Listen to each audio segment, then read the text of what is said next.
Welcome to the Comedy MX Classic Comedy Channel. Classic as in Laurel and Hardy, our gang, Buster Keaton, and Charlie Chaplin.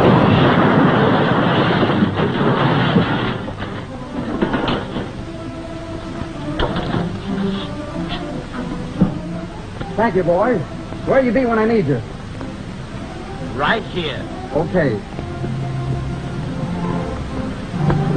I told you not to make that last payment.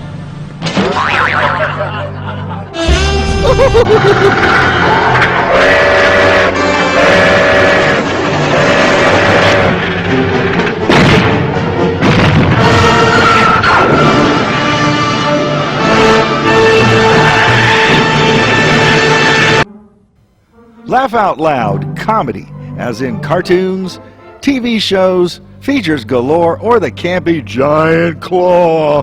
Chuckle and guffaw the night away as you binge watch CMX Classic Comedies. The Dick Van Dyke Show. Starring Dick Van Dyke. Rosemary, Maury Amsterdam, Larry Matthews, and Mary Tyler Moore.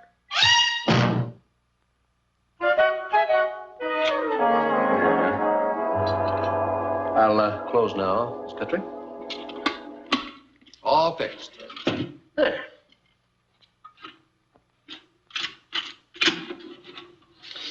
Just think, at this very moment, the mighty Niagara, harnessed to giant generators, its energy racing along 400 miles of copper wire just to heat our toaster.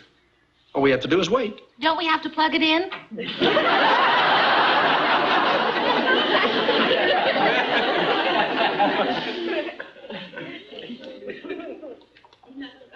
You think with that 400-mile running start, it could jump the last 2 feet by itself.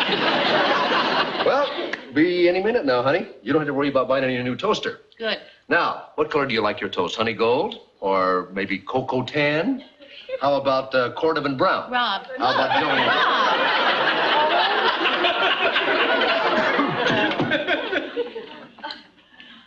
That's a nice shade.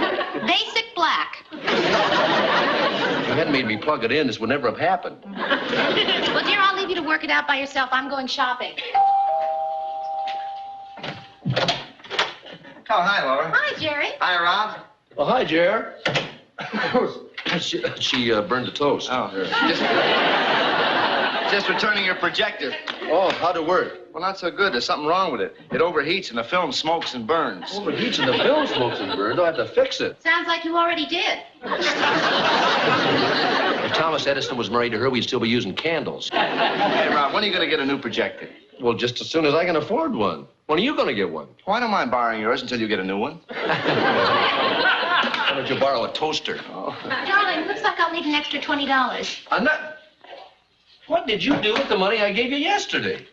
I gave every cent to a little old tramp who came to the back door, delivering our groceries. When do you ask me what I did with the money you gave me yesterday? Well, just for Jerry's benefit. I don't want him to think I'm a pushover. Hurt my image. Wouldn't want to do that. Bye, darling. Bye. Bye, Jerry. Bye, Laura. You know something? She is good with money. When it comes to finances, she's a pretty good man. That's right. Huh? Huh? Oh, here, Rob. Here. Huh? Dyke, I can't use that as bonograph. You can't blow on your family crest. Don't, Rob. Sorry, Jerry. Huh? Oh, I can't...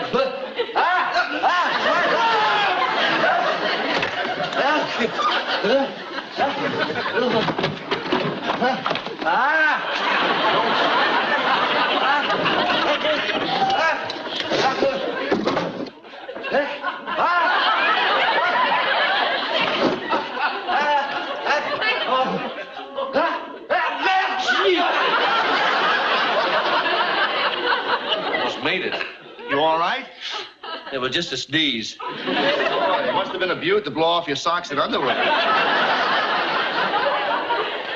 Oh, here, let me help you, Rob. Oh. Hey, what's this? One of Laura's gloves. Don't you think she's going a little heavy on the starch? What's inside? Well, I don't know, but it's not a human hand. I mean, at least not life as we know it now. Must be something that Laura's hiding, huh? Come on, Laura's not a hider. Hey, it's a bank book. Mrs. Laura Petrie. Isn't that cute? She's got a little nest egg of her own. Cute. You really think that's cute, huh? Well, so she has a few dollars in her little private bank account. How much could it be? Okay, how much? Well, I don't even have to look. It can't be more than just a little pittance. $378. A little pittance. So she has a big pittance. Her pittance. But maybe she's just setting aside a little for a rainy day. $378?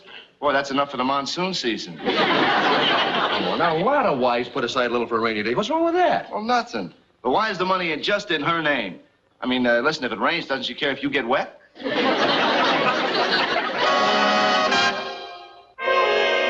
All we need now is a brilliant, sensational, hilarious comedy sketch. Are you ready? I told you he was here. You know what would be a cute idea for a sketch? Alan plays the part of a husband who accidentally finds his wife's checkbook. What do you mean? Well, I mean, she's got a private bank account she's socking money into. Oh, and he don't know anything about it. Yeah, and she's got like $378.16 in there. Hey, a sketch like this could be wild. A guy like that gotta be an idiot. Yeah, a real schnook. Well, no,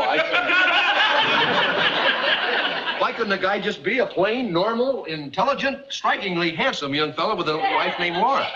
Oh, and maybe the schnook's name is Robert Petrie? That's a good name. Rob, you mean Laura's been stashing it away without your knowledge? Yeah, isn't that cute? Yeah, adorable. Cute and adorable. I don't know, but women do silly things like that. For years, my wife kept throwing quarters into a cookie jar. Drove me nuts. Finally, I found out what she was saving for. What was it? Cookies! Boy, she didn't save any $378, though.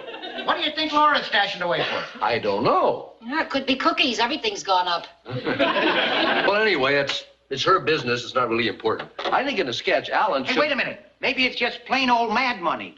Mad money? Yeah, you know, in case she gets mad at you. Then she can take the money, get a new house, buy a new car, get a new fella. For $378? So she'll get an old fella. You know, you guys are joking, but there's one aspect of this whole silly thing that intrigues me. You mean the fact that Laura's keeping a secret from you? No, that doesn't bother me. It's just the fact that she's keeping it a secret from me. That bothers me. Doesn't the fact that she's keeping it a secret bother you? No, I don't worry about things like that. If I were you, I'd worry about my hearing, Fred. Oh, Rob, snap out of it. You're beginning to sound like a guy whose wife's ready to leave him. Oh, come on, I'm not worried. It's just that I can't figure out why she's keeping any account a secret from me. Well, she's kept secrets from you before, hasn't she? No, this is the first one. You mean the first one you found out about? Come on, what are you trying to do, break up Rob and Laura? It's more fun than writing a sketch. You know, she probably has a good reason for keeping that secret from me, though. Hey, have you said or done anything lately to make her feel insecure? Like what? Oh, I don't know, like forgetting an anniversary or birthday or something? Oh, no. As a matter of fact, I bought her a beautiful present for my birthday. You bought her a present for your birthday? Boy, I bet she loved that. No, tomorrow is my birthday. Oh. We get the hint, Rob. Yeah, we'll get you something, Rob. She's probably been saving that money to buy me a present. For $378? Boy, that's a lot of present. Hey, you been hitting around for something big? No, nothing like a thing. Wait a minute. I bet she's going to get me that movie projector I've been spouting off about. But it costs $425. Well, and that's it. That solves your problem. Yeah, now the only one with the problem is Laura. Let's see, she needs $425. She has $378. That means she needs, what does she need? $47. Oh, yeah, 47. Tell you something, Rob. If she's anything like my wife, she'll figure out a way to get that money. Yeah, Marge. Yeah, send her in. Laura's here. I told you. Already she figured out a way how to get that loot. Hi, everyone. Oh, hi, Hi, Laura. Nice to see you. Thank you. Nice to see you. Well, we'll leave you two alone in case you want to kiss or something like that. Come on, buddy. Let's go for coffee. No, I want to stay. I never saw a real holdup before. See you later. Be back in a few dollars. Yeah, bye. $50. What does that mean? He means time is money. Hey, what are you doing clear downtown? Well, I was just in the neighborhood shopping. I thought I'd come in and say hello. Oh, hello. Hello. Hey, honey, you know, I've been thinking. I didn't give you very much extra money this morning. And, you know, when I left, I noticed that you ought to have the toaster fixed. You think so? Good idea. Okay. And, oh, you know, Richie's underwear has been ragged lately. I've been meaning to get him some new shorts. Oh, good, good. And we were out of peanut butter this morning. Would you get some more peanut butter? Yes, I will. Okay. Let's see. That's underwear, peanut butter, and a toaster. Do you think that would come to, oh, I don't know, around, say, $47? $47? Yeah. I'll tell you what. I'll put in an extra 10, you get the leather case, too.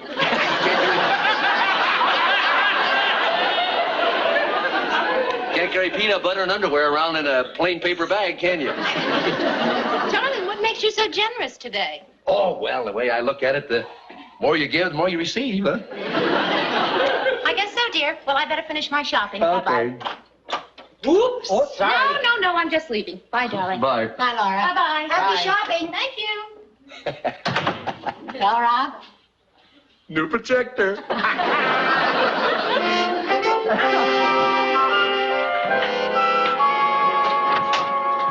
Hi, honey. Darling. You're home early. Well, I had a good day. How's your day go? Just fine. Kind of tired, though. Shopping does wear you out. Oh, yeah, but I guess the important thing is getting what you wanted, right? Right. Did you get the peanut butter and the underwear and et cetera? Uh-huh. Dinner time will eat early, if that's all right. Oh, yeah, fine. I'll hang up my hat.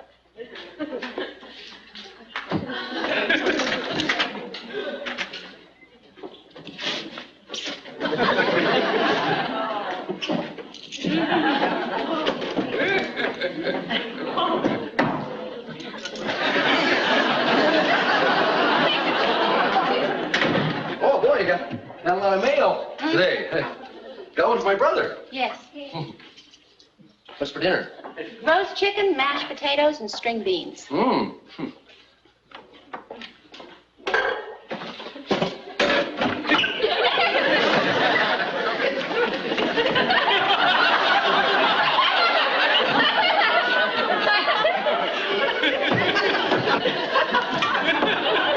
Roast chicken, huh?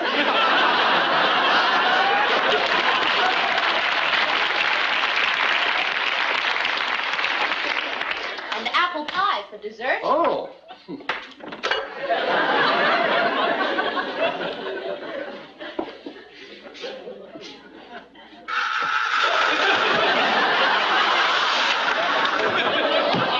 Everything sure smells good. What'd you say, darling? I said, everything sure smells wonderful, all right.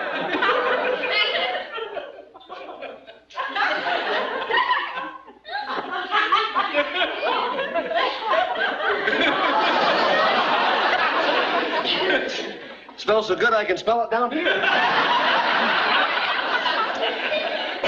Rob, what are you looking for? I dropped my tie clip down there. Oh. Can't find. Need any help, honey? No. You hungry? Oh, sure. Well, we'll be ready in a few minutes. Okay.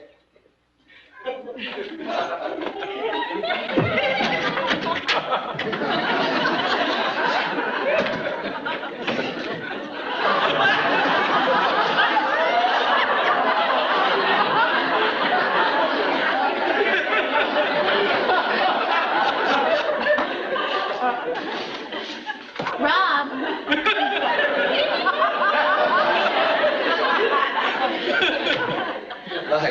Still looking for your tie clip? Yeah, I could have bounced. There. I got those rubber mats under the carpet. It wasn't up there. No. Yeah. Darling, you can stop looking. Your birthday's tomorrow, and you're not getting your present till then. My birthday. If you hadn't mentioned that, I would have completely forgotten it. Anyway, I guess I'm a little old to be celebrating birthdays anyway, right? Hi, Daddy! Oh, hi, Rich. It's not in there either. I know that. I'm just kidding your mama. Rob, really. Look, before you turn the whole house upside down, I'll give you your present ahead of time. Well, Gee, I was born right after midnight anyway, honey. It's practically today. Richie, why don't you get your present, too? Okay, Mommy.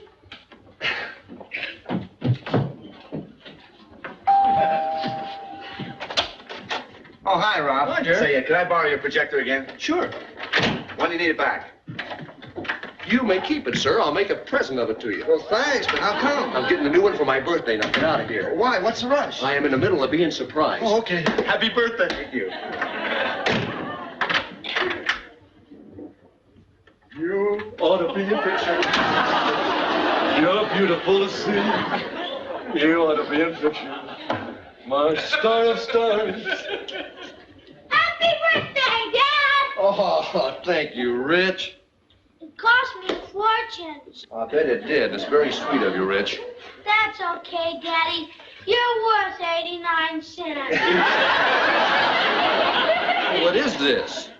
Oh, boy, a baseball cap. It's almost my size. My size. It is? Hey, let's see. Well, good. Maybe you can wear it once in a while, too, huh? Gee, thanks, Daddy.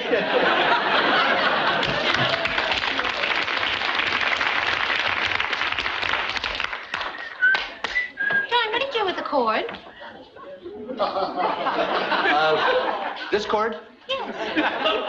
Well, Rob, what did you think I was giving you? electric blanket? It's a cashmere sports shirt. Oh, it's not electric, huh? No. It's one of the old-fashioned kind. Yeah, I won't need that anymore, I guess. Happy birthday, darling. Oh, honey, thanks. Gee, this is really sweet of you. Well, is it a surprise? Boy, yeah, it sure is, honey. Hey. Honey, I'll be right back. Where are you going? Jerry wants to see me. Well, what's up? No, I mean, I gotta get my old sports shirt back. No, he wants to see my new one. Yeah, he wants to see the new one. Gee, I'm so excited I don't know what I'm saying. Oh, boy, a new cashmere projector. Sports shirt. Hey, Rob's gonna love this, boy. Yeah, buddy, set it up over there. He'll be here any minute. You're right. I'll get it. Good. Hello? Yeah, okay, Marge, thanks. He's here. Well, I think that when a fella comes in, he should give Alan a funny hat. And, hi, hi, Rob. Yeah, it's good. And, you see, when... Happy birthday! Ta-da! Hey, what's this? Oh, a little something, birthday present for me and Sally. Oh, boy, a movie screen? No, it's a pair of Hungarian shoelaces. Of course it's a movie screen.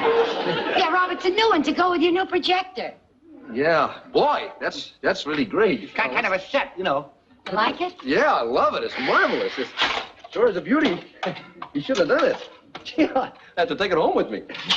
Well, we better get down to work, fellas. Hey, beauty, isn't it? Yeah, I love it. You can take the price tag off. Well, I ain't ashamed. We paid retail. Rob, did you act real surprised when Laura gave you the projector? Well, she didn't give me a projector. She didn't? No, she gave me something that she liked a lot more than that. What? A sports shirt. A $378 sports shirt? Well, it was cashmere. Wow. Look, fellas, should we go to work? Come on, stop clowning, Rob. I know Laura. She got you something more than a sports shirt. Yeah, what else did you get, Rob? A baseball cap. A baseball cap. Well, that's more like it. Richie gave it to me. Geez, $378, you'd think, with all that. So, yeah, we better get to work Yeah, here. let's go back to work. Listen, Robin, The you hat start at bit, the top you know. of the show. Yeah. Alan comes in. I can't work. The doggone bank account's gonna drive me crazy. That's it. What's this? She wants to drive you crazy so she can grab all your money while you're weaving baskets. Rob, I think Buddy was right in the first place. Could be good old-fashioned mad money. Well, it must be mad money because that money is making me mad. Sorry. Why, it's not the money in the first place. It's just the fact she's keeping it a secret from me. Well, it's her money and it's her secret, and there's nothing you can do about it. No, Well, I can take that bank book number 6565696, wave it under her little nose, and ask her why she thinks she has to have a private bank account. You wouldn't do that. Oh, no? Would you like to come home with me and watch? No, thanks. My wife and I are planning our own fight. Rob,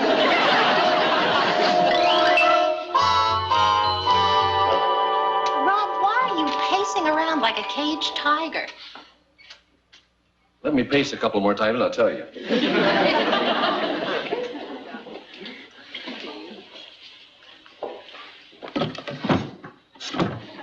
All right, what is this?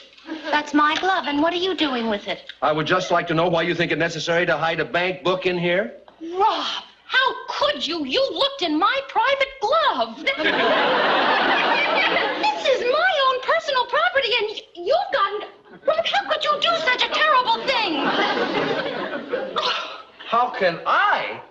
How can you think so little of our relationship, of me? What has this got to do with that? I would like to know why you think you have to have your own private bank account. Because I do, that's why.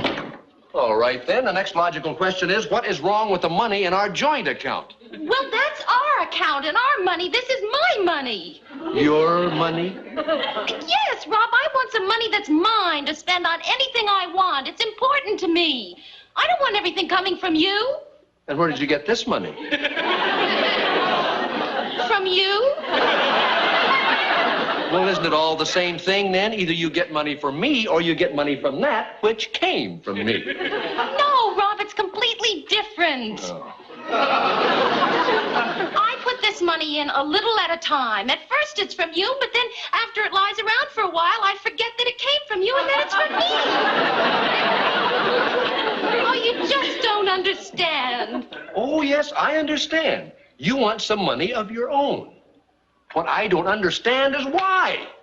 That's it. That's exactly it. What's it? You just don't understand. Oh, boy. Honey, look, I want to understand, but you've got to help me a little bit. Now, just give me a hint. The first word. The first letter. Honey, please. All right, I'll tell you. And then I hope you'll be satisfied that you've just ruined everything. That money is for you. For me? I wanted to buy you something for your birthday. Well, you already bought me something for my birthday. Don't tell me that shirt cost... Oh, no, Rob, this money isn't for now. It's for 2 or 3 or 4 years from now. Whenever I saved up enough money to buy you that stupid sports car you've been drooling over. Sports car? Yes, that silly XKG JFK 400 Roadster. With matching luggage.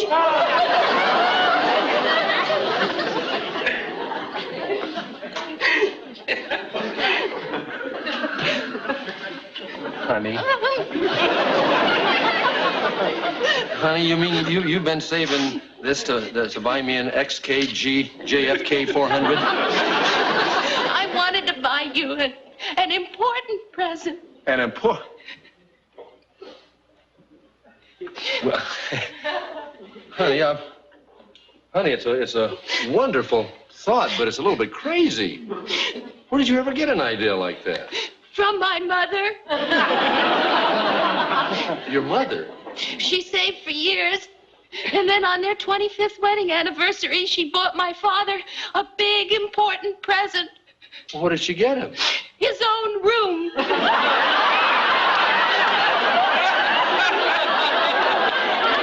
own room? Well, I mean a den with a pool table and a beer dispenser, and now you've ruined it. Oh, honey, no, I haven't ruined it. Look, all I've done is force you to tell me something that makes me very, very happy that I'm married to you. As a matter of fact, now that I know, it's going to be a lot easier for you. How? Well, from now on, when you ask me for extra money, I'm going to be a pretty soft touch.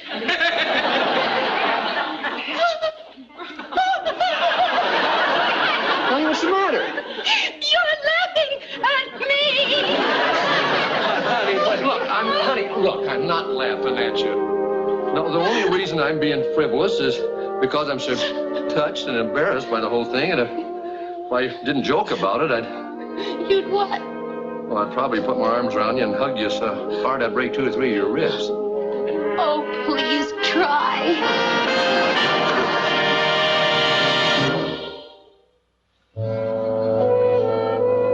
Honey, you know, I appreciate what you're trying to do, and I think it's a wonderful idea, but we got to look at the thing practically. It's going to take you 20 years to save enough money for that car. Don't you mean you want me to just forget all about it? No.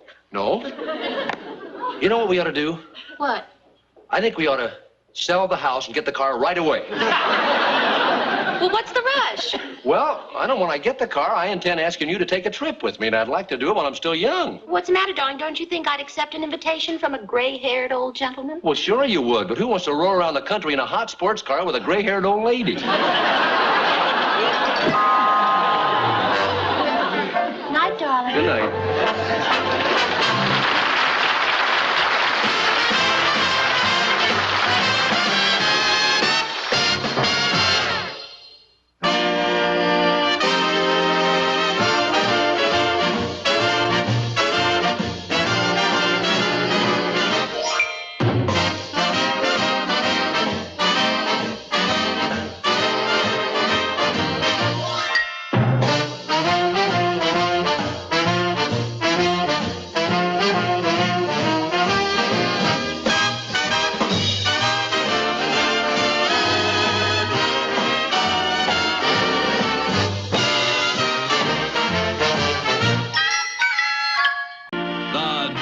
Dyke Show.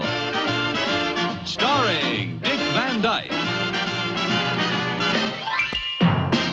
Rosemary, Maury Amsterdam, Larry Matthews, and Mary Tyler Moore. Why in the heck can't I draw horses?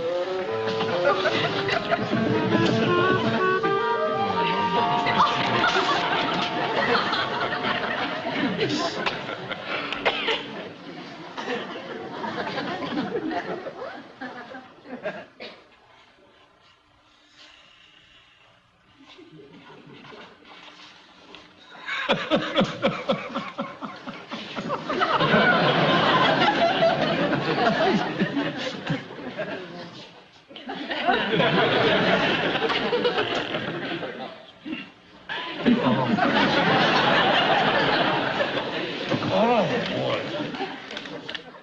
Maybe I can get it before it dries. Oh, boy.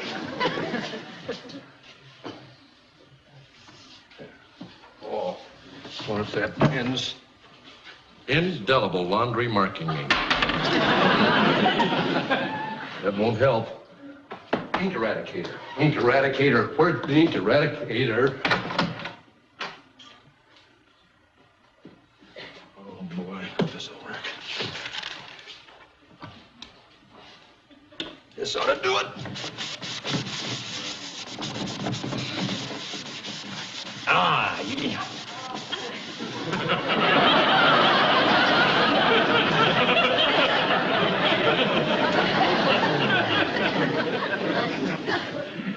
It'll dry lighter.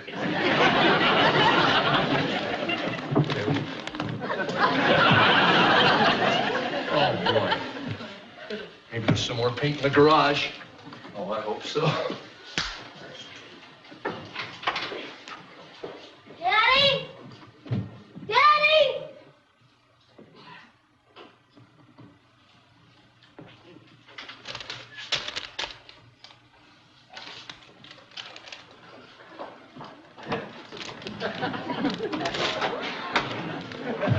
Richie, have you seen Daddy? Richie! I didn't do it. Well, if you didn't, young man, then who did? Maybe Daddy did. Richard R. Petrie. It is one thing to do something naughty, but then to put the blame on someone else and your own father, that I will not tolerate. I am very angry with you, Richie. Now go to your room. But, Mommy, I didn't do Go it. to your room. Didn't do it. Your father will deal with you later. I'll deal with him now. I apologize to the boy. But he just... You just... And I... That's unjust. Honey, I did it with my little laundry marking pen. Richie, darling, come here. Mommy is sorry, sweetheart. Look, how about a box of cookies? Whole box? Yep. Just for being innocent? Oh, boy! Well, thank goodness we have a forgiving child. He takes after his mommy. You want me, Well, I would like you to forgive me rather than have a lot of screaming. Robert, how did you manage to mess my beautiful wall? Honey, 95% of beautiful wall is still beautiful and clean. Now we're going to have the whole room repainted, and we just had it done. You're going to do the whole wall for one little spot? Well, of course, there's no other way. Honey, that's like washing a whole shirt because the collar and cuffs are dirty. Do that. You do that, you're not going to throw a whole room in a washing machine or something, are you? No. Well, you just help me move this furniture, and I'm going to just repaint the collar and the cuffs, that's all.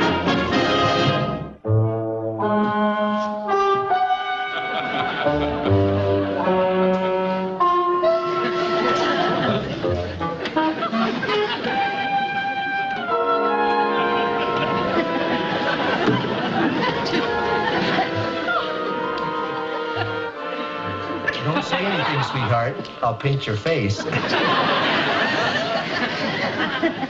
right. Do we have any more of this paint? Can we get any more of this paint? The painter mixed it specially. Any more bright ideas? Yeah, I have. I have got a bright idea, and I'd like to see you poo-poo this one. What is it? We call a painter and let him do it, huh? Brilliant! Uh-huh. And I didn't have faith in you. What was that painter's name, honey? Mullen? Mm-hmm, but you won't get him, darling. Millie tried to get him last week, and he's going to be busy for a month and a half. Oh, boy. Were you here when that cute little Italian guy came by looking for work, wallpapering and painting? Yes, I was. Well, he left a card. Did you keep it? Of course. You know I'm a card saver. You say the nuttiest things. Paper, card, string. What do you want me to save? Have to try money. Give me some. There you go. Okay. Fertilizer, insurance, fertilizer, fertilizer. Plumber, We veterinarian. attract a lot of fertilizer sales. See, retail Fabrics, store, contractor, piano tuner. upholstery, tailors. Go directly to jail. Do not collect $200. Tree surgery, real insurance. estate, Here it is. beauty I found it, honey. salon, leather goods. You can stop. I got carpets, it. Car rental. Who can stop? I'm all wound up. Welding, insurance, antiques. Okay, here it is. Vito Giotto, master painter, Rome, Florence, Brooklyn. You sure this is the man? Yeah. I remember laughing at that. Give me your walls. How do we know he's any good? Well, he's got a sense of humor. You know, how bad can he be? Well, you've got a sense of humor, darling, and I wouldn't recommend you to paint fences. I'll paint your face. Hello, is Mr. Vito Giotto there, please? I got it, honey.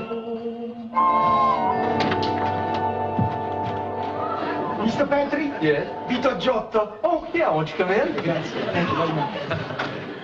Honey, Mr. Giotto's here. Who? Oh, Signor Giotto. How do you do? Always I do well because I do only what pleases me.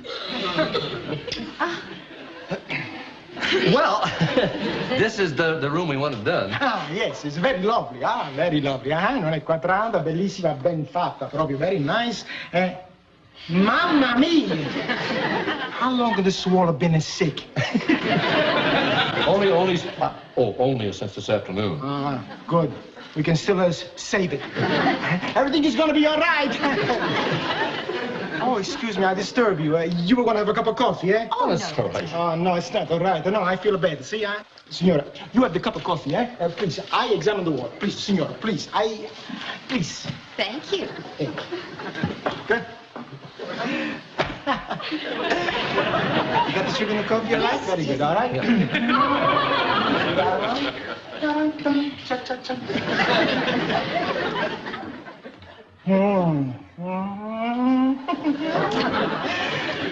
Sì, ah.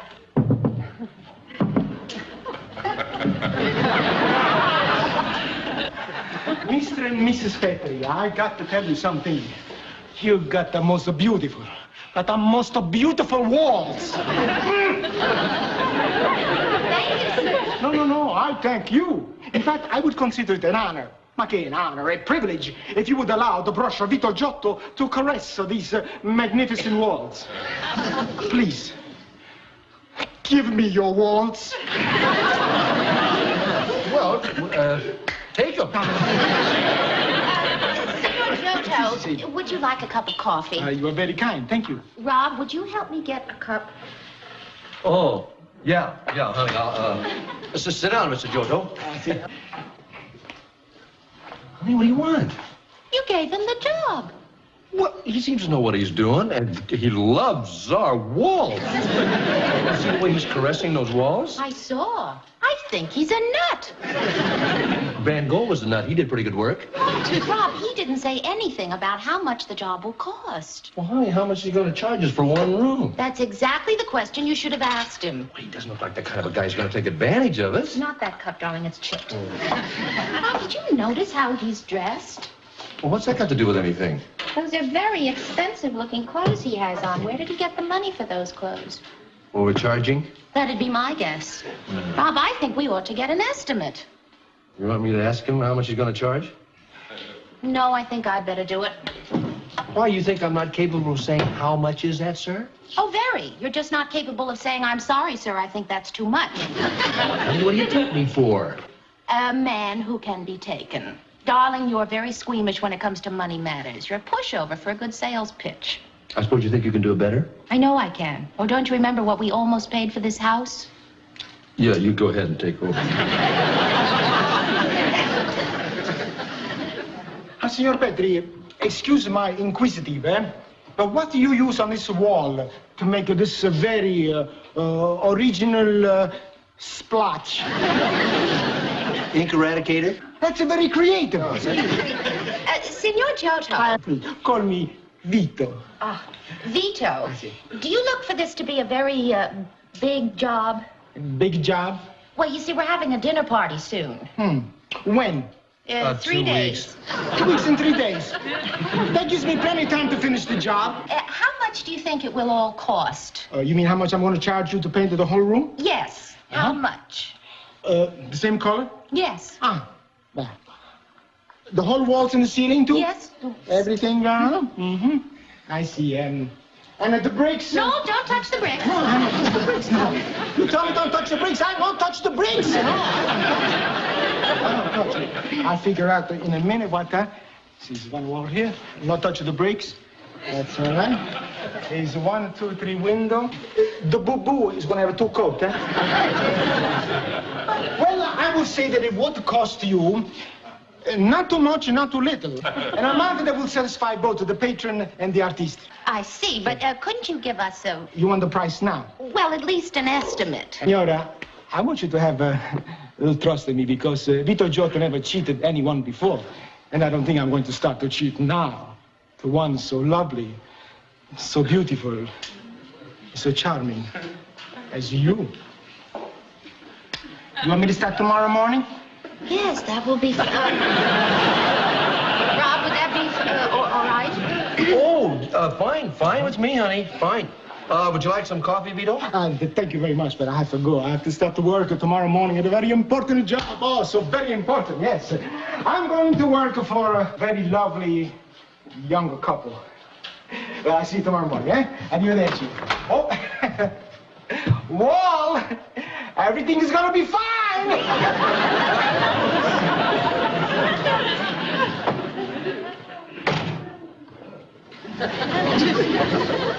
Well, what would you have done? Well, I'll tell you one thing. He could have stood here and kissed my hand from today till tomorrow, and I would have still got a price in writing. That's what I would have done. You think he's going to take us? I don't know, honey, but I want you to remember something. I wear the pants in the family.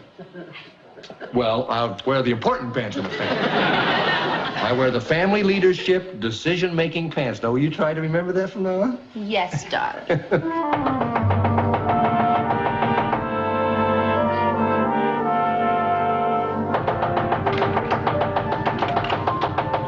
Doors at 5 o'clock in the morning. I'm coming.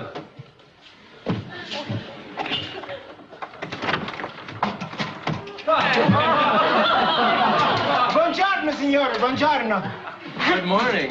What time is it? It's a 5:30. 5:30 in the morning? Oh, yes, yes. That's when the most artists are the most creative. What are you going to do? Huh? What are you going to do? Oh, I'm going to prepare the room. See, I'm going to put the furniture right in the middle of the room. Then I'm going to... And... You're not up yet. Well, I think you better go back to bed, and then I talk on to you after, okay? All right? Okay. Huh? And I promise you, I'm going to be quiet like a rat.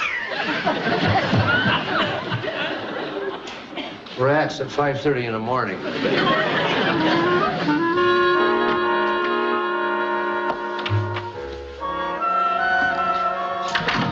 Where's the master? Well, I don't know. Said he was going to be quiet as a rat. Maybe he's in the wall someplace. Well, they certainly didn't get much done in 3 hours, did they? Mom, why didn't you get references? Why didn't you get an estimate? Let's have some breakfast. All right. Wonder where he's hiding. Somebody's been cooking in my kitchen. Somebody's been sitting in my chair. And somebody's been drinking out of my cup. Well, Signor Giotto certainly feels right at home here, doesn't he? French toast, link sausage, coffee. Honey, I'm going to have a little talk with our master painter. I'd rather live with a splotch on the wall and be taken. Bing! Bang! Bang! Oh. Buongiorno, signore. Signore, buongiorno. Good morning. I hope you're not mad at me for messing up your kitchen, eh? Mommy, Vito makes better French toast than you do. Oh, no, that's not true, no. Only that it's a little different, that's all. No, you gotta remember this, Richie, and never forget. Nobody, but nobody is a cook like a mama. You do. Did you cook breakfast for Richie? Yes, Mr. Petties. You see, at 7 o'clock this morning, the boy come and he said, I'm hungry. I'm going to wake up a mom. And I said, no, Richie, no. I tell you this, I never forget. You never wake up a mama, especially when she's sleeping. So Vito make the breakfast. Excuse me. And after, he did some magic tricks. He can make a bird disappear. Show him, Vito. No, not now. But I would like to make for you some French toast, Italian style, eh? No garlic. Garlic and... garlic and a French toast. Whoever heard the garlic and a French toast? In a coffee, yes. I'm a fool of you. Yeah, I'm fool of you. You know, the whole secret is 2 dash vanilla extract inside. That's all. May I? Well, I guess so. Good. All right, everybody, outside of my kitchen, please, outside.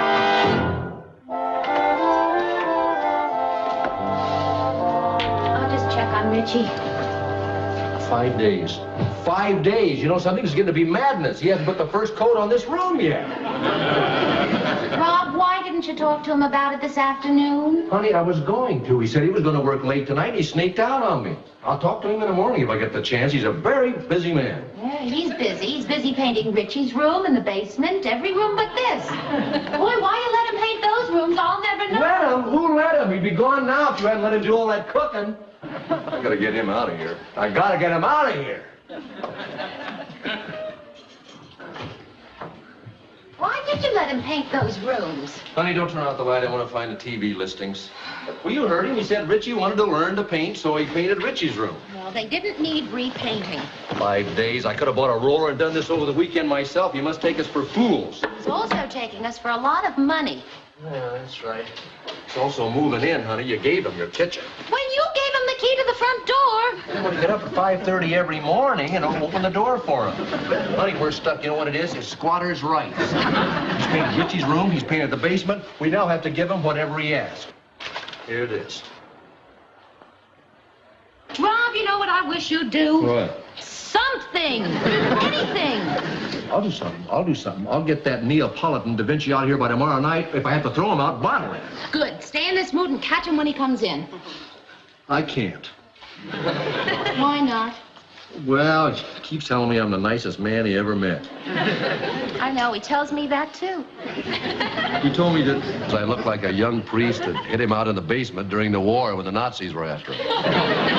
You believe him? I don't know. He's got me buffaloed. Darn it, how can you kick a guy out that says you look like a priest? You mean you're not going to get rid of him? No, I'm going to get rid of him. Oh, Rob, you'll never do it. I will do it. You hold me to it. If I don't do it, you make me... I'll promise I'll sleep right on this couch for the next 3 months. You get him out of here.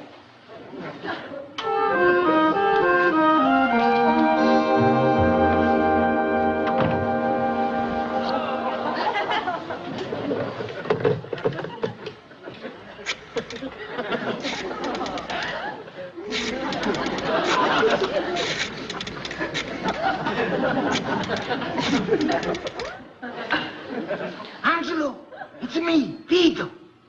Imbecile, your brother. Listen, you bring 10 gallons of flat eggshell or white paint. Take your time, honey. I'll put the cup.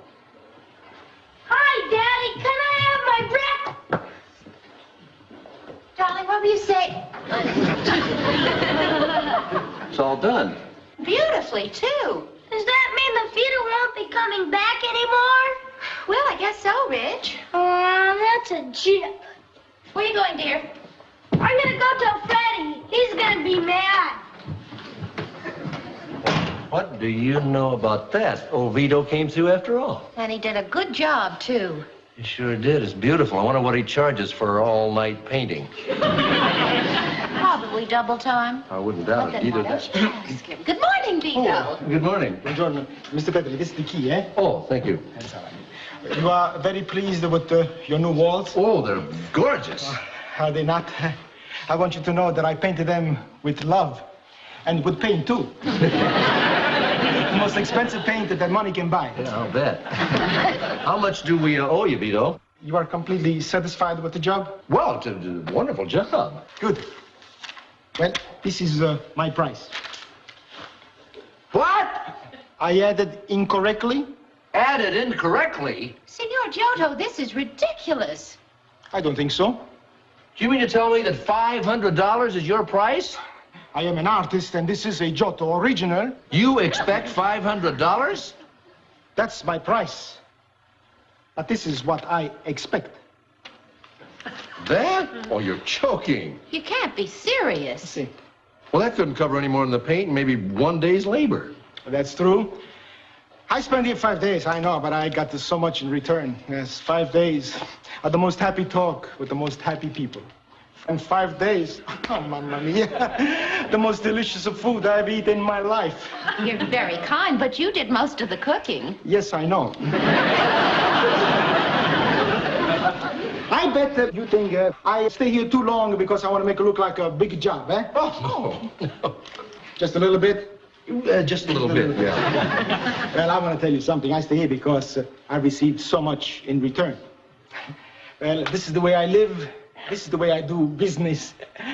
I bet you think I'm a little cuckoo, eh? No, not at all. I think it's a wonderful way to do business. Not always. I like to stay for 5 days in one room. Oh, no, some house. I like to do 5 rooms in one a day. Fast. You think that's fast? In Italy, I was working for Mussolini. The whole palace, 1 hour.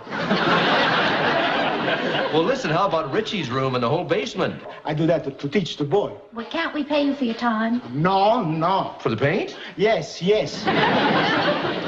Well, thank you so much for your patience. And now, I go, eh? Arrivederci. Well, wait a minute, Vito. Don't you want me to make out a check for you? Oh, no. No, you don't want to be paid? Yes, on Saturday. Oh, yes. You see, I promised Richie and the gang that I'm going to come back and make a little magic show for them, you know. Oh, you know. good. Well, when you come back, Vito, would you mind touching up that black splotch over there on the baseboard? Oh, no. I no touch your brick. And you no touch my splotch. That's my signature.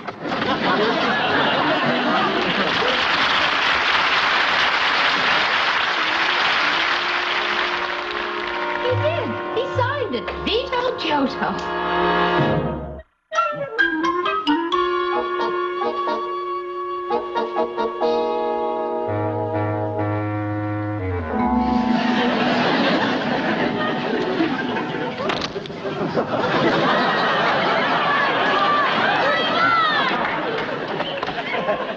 No more for now, eh?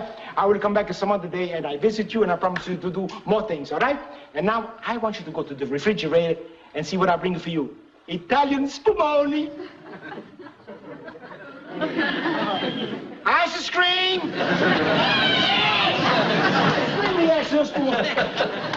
Vito, thank you so much. We really enjoyed it. Not as much as I enjoy, Senora. Thank you so much for having me. Vito, if there's everything we can do for you. Now that you mention it, yes, sir, there is one thing. What is it? I don't know how to say it, but if you would do it, I would think of you kindly always. What is it? Pay me.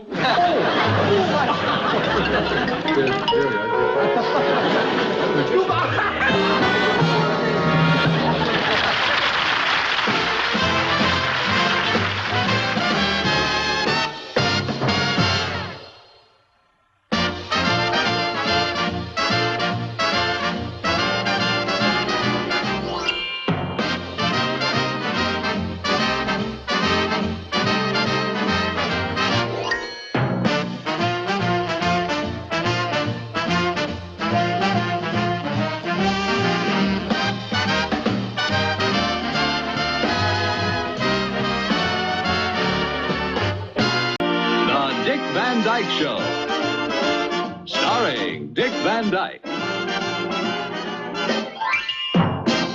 Rosemary, Maury Amsterdam, Larry Matthews, and Mary Tyler Moore.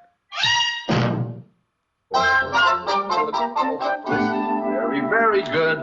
Listen to this. Now, it's the turn of the century, see? And Alan will play the part of Diamond Jim Brady. And he escorts the guest star on the show to Tony Pastors. Oh, good. Hey, good. And maybe we can get him to do some money jokes like, he's so rich that... He's so rich that he's even got a solid gold bathtub, and when he gets out, he leaves a 14-carat ring. No, this guy is too rich to take a bath. Too rich to take a bath? I mean, a regular bath. Oh. He takes milk baths. That's it, milk bath. Oh, I got it. He ties a cow to the ceiling and takes a shower.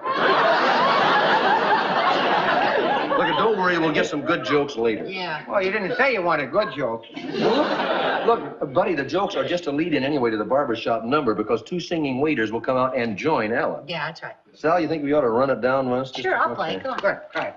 Let's see. I'll be Alan and you be the female guest star. We were sailing along. We were sailing along On Moonlight Bay. on Moonlight Bay. We could hear the voices ringing. You can hear them They ring. seemed to say, They seem to say, You have stolen my heart. you have stolen my heart. And now don't go away. Now don't you go away. As we sing love's old sweet song on Moonlight Bay. On Moonlight Bay.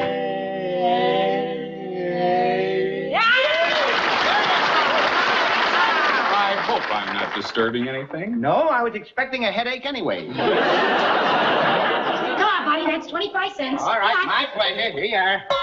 What are they doing? Well, we have a new rule. Every time Buddy insults you, he has to donate 25 cents to charity. You mean every time he has to pay? Yes, and all the money goes to aid mental health.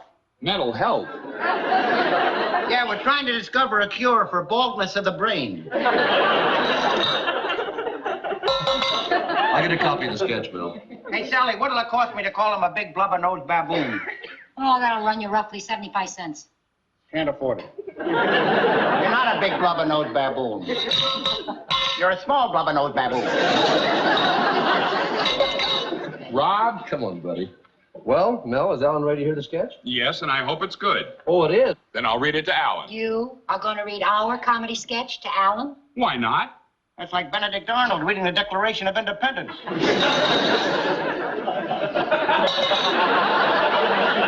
I think it would be better if we read the sketch to Alan. All right, I'll buy that. I hope it's funny. It will be. Come on, gang. No, wait a minute. You and Sally read, not him. What do you want me to do? You can...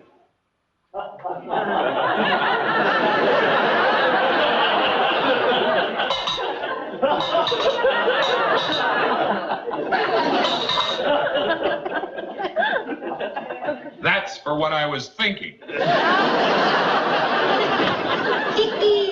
Sal, will you get an extra copy of the script? Oh, sure. Hey, buddy, if any of my boyfriends call up and propose, say yes. Hey, what about Irving Fink? What do you mean, Sure.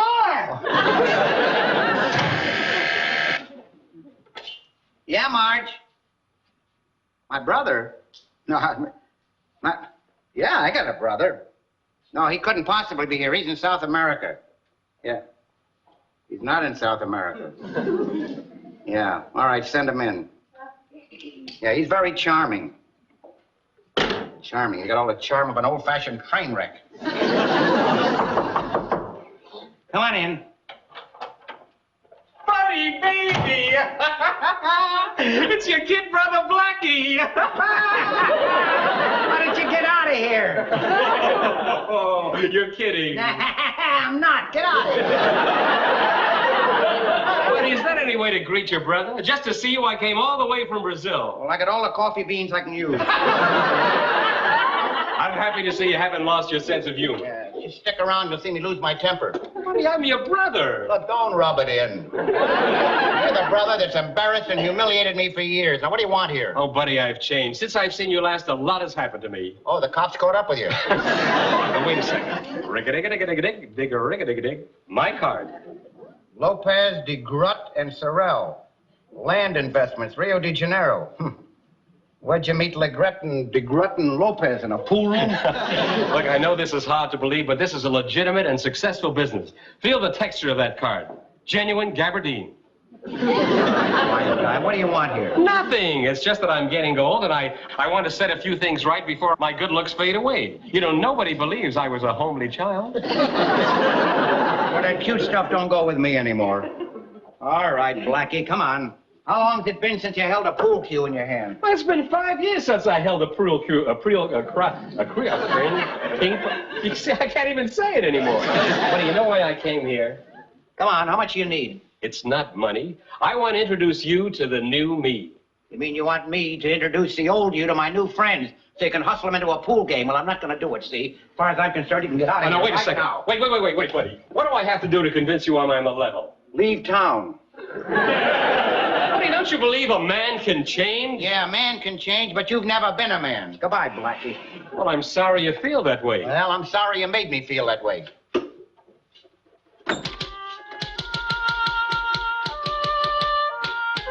Buddy, you're wrong. And I'm going to prove it to you. I'll see you later.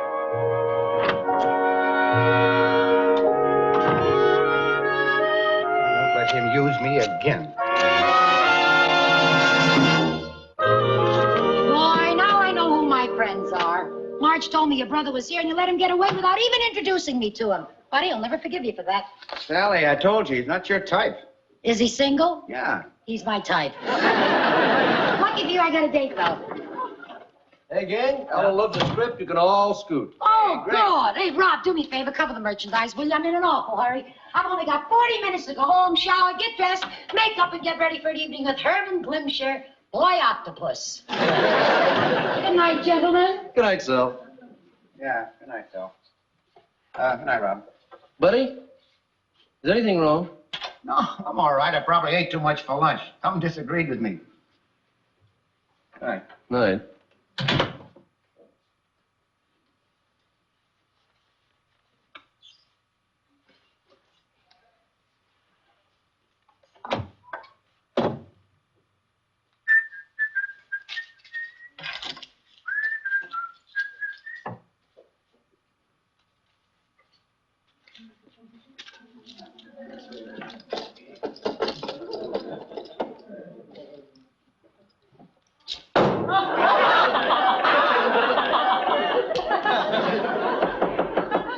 Come in. Oh, I beg your pardon. Has Buddy Sorrell left? Oh, he just left not 5 minutes ago. Oh, well, I'm his brother, Blackie. Oh, I heard you were here. I'm Rob Petries. Glad to meet you. Nice to see you. I had some things I wanted to show Buddy. Well, listen, will be home in about 15 minutes. Oh, thanks. I'll catch him tomorrow. You know, I have to tell you, Blackie, that working with that guy of yours is really a pleasure. Are all you Sorrells as funny as Buddy? No. My mother was very strict. She said you can't all be funny. One of you has to be handsome. Well. made a wise choice. Actually, we're all handsome in my family, but Buddy just hides it better than I do. I see. We're all salesmen, too. Buddy sells jokes, and I sell real estate. Hey, you want to go in business together and sell funny real estate? Oh, boy, you're Buddy's brother, all right. Hey, you know something? If you're going to be in town a couple of weeks, my wife and I would just love to have you come out to the house and visit us. You know, we can't offer you much except maybe some home cooking and some fresh suburban air, maybe a home movie or two, and, well, maybe a little pool. Did you say pool? You mean you have a little pool for waiting, I guess, huh? No, pool, billiards. You mean you've got a pool table? Yeah, in the basement. Oh, well, look, I'd like to take you up on that sometime. Maybe I'll give you one of my cards and give you my phone number. What happened to my wallet? I hope I haven't lost it. Where'd you have it last? Well, I had it right here. I took it out when I loaned Buddy some money. Oh. Well, let's take a look around for it, Blackie. Yeah, well, look, you're on your way home. I don't want to hold you up. No, that's all right. So where were you standing? Well, I was just everywhere. I walked over here, I think, and I sat in the chair. Then look, you're on your way home. I don't want to hold you up. But if you live in the suburbs, you probably have a big trip ahead of you. Huh? Oh, no, I go up to New Rochelle. I make it in about 40 minutes. New Rochelle, huh? Hey! What do you know? I found my wallet. I must have dropped it in there. Oh, wonderful. So you live in New Rochelle. What a coincidence. Coincidence? Yes, I have an after-dinner business engagement in Scarsdale. Is that still near New Rochelle? Well, yeah, they don't move towns that large often. Well, what's the easiest way to get there? Well, the easiest way to get there is for me to drive you. Would you? I sure will. And listen, before your appointment, why don't you drive by the house and have dinner with us? I thought you'd never ask. Of course, you may have to take pot luck. That must be a Chinese dish, huh? Laura, the dinner was just wonderful. I got to tell you, you boil frankfurters better than my mother. Thank you. Well, there's half a hot dog left. Who gets it? A Blackie? Well, I'll force myself. Well, what can we do for you until you take your appointment tonight? Television, home movies, community sing, or coffee, or pool? You really have a pool table, don't you? Yeah, down in the basement. Laura gave it to me to keep me off the streets. You like to play? Well, I'd love to try. It's been a long time. Okay. You want to join us, honey? No. You two go ahead. I'll rack up the dishes. Oh, do you play pool, Laura? Not with this one, I don't. He's a real hustler. Is he now? You've heard of Minnesota Fats? This is Illinois Skinny. Now, you two go ahead. I'll bring your coffee down to you later. Okay, thanks, honey. This way, Blackie. Are you really as good as she says you are? I'll let my pool cue speak for me. This way, pigeon. Just throw your coat anywhere, Blackie. Hey, you've really got a real professional setup here, haven't you? Oh, yeah. Okay, choose your pool cue. Oh, it doesn't make any difference to me, anyone at all, do it? Oh, okay. Thank you. What are you doing that for? Just to see if it's warped or not. Oh, I see.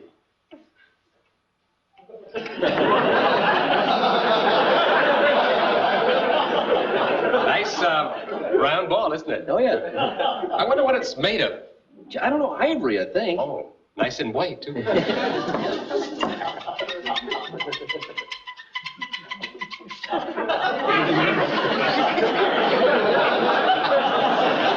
I bet I know what you're doing that for. Friction, right? Right. Yeah. I saw that movie with Paul Newman and Jackie Gleason. Oh, wasn't that great? Yeah. Are there really fellas like that who trick other fellas into playing pool for money? Oh, yeah, there are guys that make a living at that. You're not one of them, are you? Oh, no, but I could have been, but my wife won't let me go to pool hall alone. Oh, boy, what do you want to play? Well, it makes no difference to me. Well, how about 8-ball? Do you like that? 8-ball. Is that where you lose if you knock in the 8-ball before the rest? That's it. Shall we? Well. Okay, you break them. Break them? Yeah, hit the first ball. Oh, well, you hit the first ball, of course. Yeah. Break them. I haven't played for some time, so you'll have to bear with me. That's so you catch on. Yeah, I used to stand like this, I remember. And 1, and 2, and... Oh. Oh, that's too bad, Blackie. Try it again. Well, is that allowed? Well, in a friendly game like this, it is. Oh, Go ahead. thank you. Thank you. Hey, Blackie, look, if you put that cue in there and curl that forefinger over, see how that gives you control? Yes. You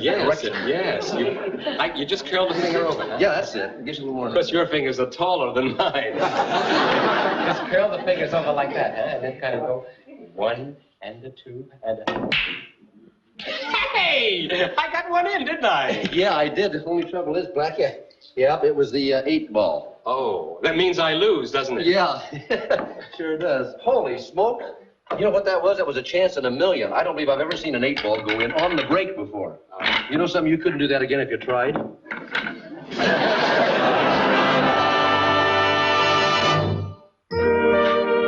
know, I could have been pretty good at this if I hadn't wasted my time as a kid hanging around the libraries.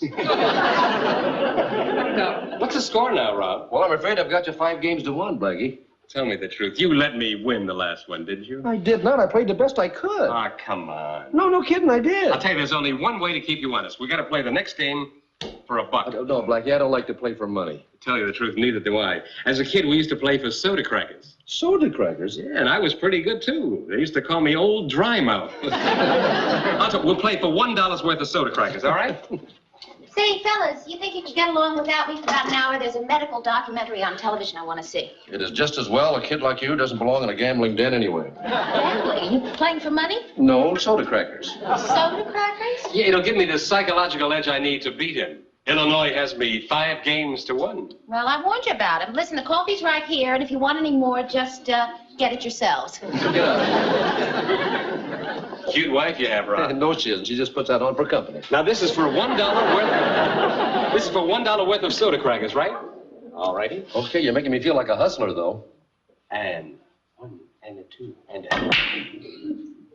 Huh? There you go. When I play for soda crackers, I'm invincible.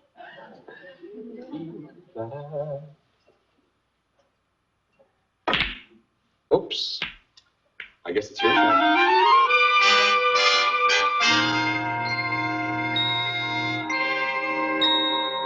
Pretty tough shot, Rob. It sure is. Well, I'll call the 9 in the corner pocket. 9 in the corner pocket. Good luck. Here goes nothing. Hey there. Hey, luck, huh? You just won yourself $1 worth of soda crackers. I'm afraid I'm not being a very polite host. Well, you must admit I played the best game that I could. Here's your $1. No, I can't take it, Blackie. Oh, come on. You won it fair and square. I tell you what, you send me $1 worth of soda crackers sometime, okay? I'll tell you, give me a chance to get even. We'll play for $2 worth of soda crackers. Okay, but I'm playing under protest. Look, I don't care how you play, just as long as you play. What you're about to see is Dr. Curley making his first penetration into the skull. Goodbye, Dr. Curley. It's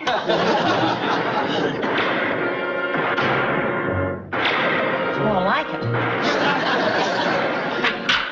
No, you won it fair and square.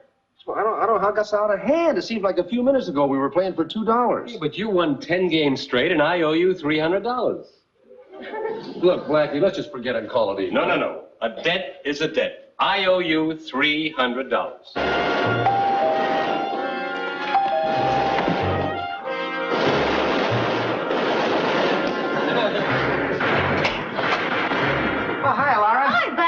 Might come by. You did? Come on in. I didn't. Blackie, I can't take $300 from you. You're my friend's brother. Why, I would take it from you if I won. No, look, let's just forget. You don't believe that I'd take it, do you? No, I don't. Well, I would, and I'll show you how I can prove it. Sit down. Buddy, is something wrong? Laura, I got a big, fat, guilty conscience. I thought maybe you could talk me out of it. Blackie, it's ridiculous. But suppose you lose. You'll owe me $900. Yes, but if I win, you owe me $300, and I take it. You're not afraid of me, are you? Well, no, I'm not afraid. You're going to give me a chance to get even, aren't you? Well, okay. Then it's a bet. Buddy, you're not making much sense. I mean, I still don't understand what you have a guilty conscience about. Well, this afternoon, my black sheep brother came to visit me, and I practically kicked him out of the office. What do you mean, black sheep brother? $600, huh? That's right, Ron. Well.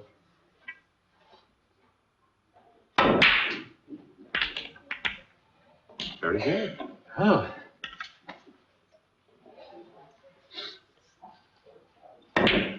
Oh. Okay, your shot, Blackie.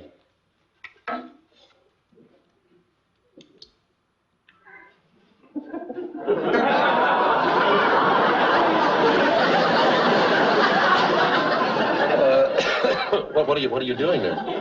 Drying my palm. Well, I mean, where did you get that towel? Well, I always carry a little with me for an occasion like this.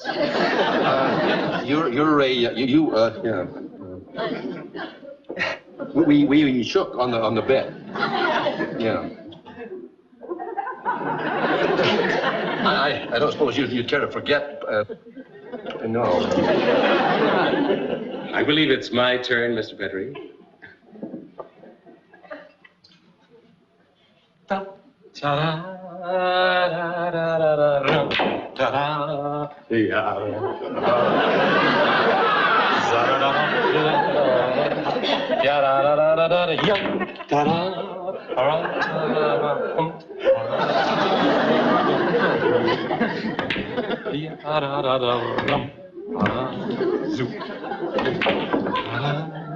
It's awful embarrassing, but well, he's an old pool hustler. Your brother's a pool hustler? I'm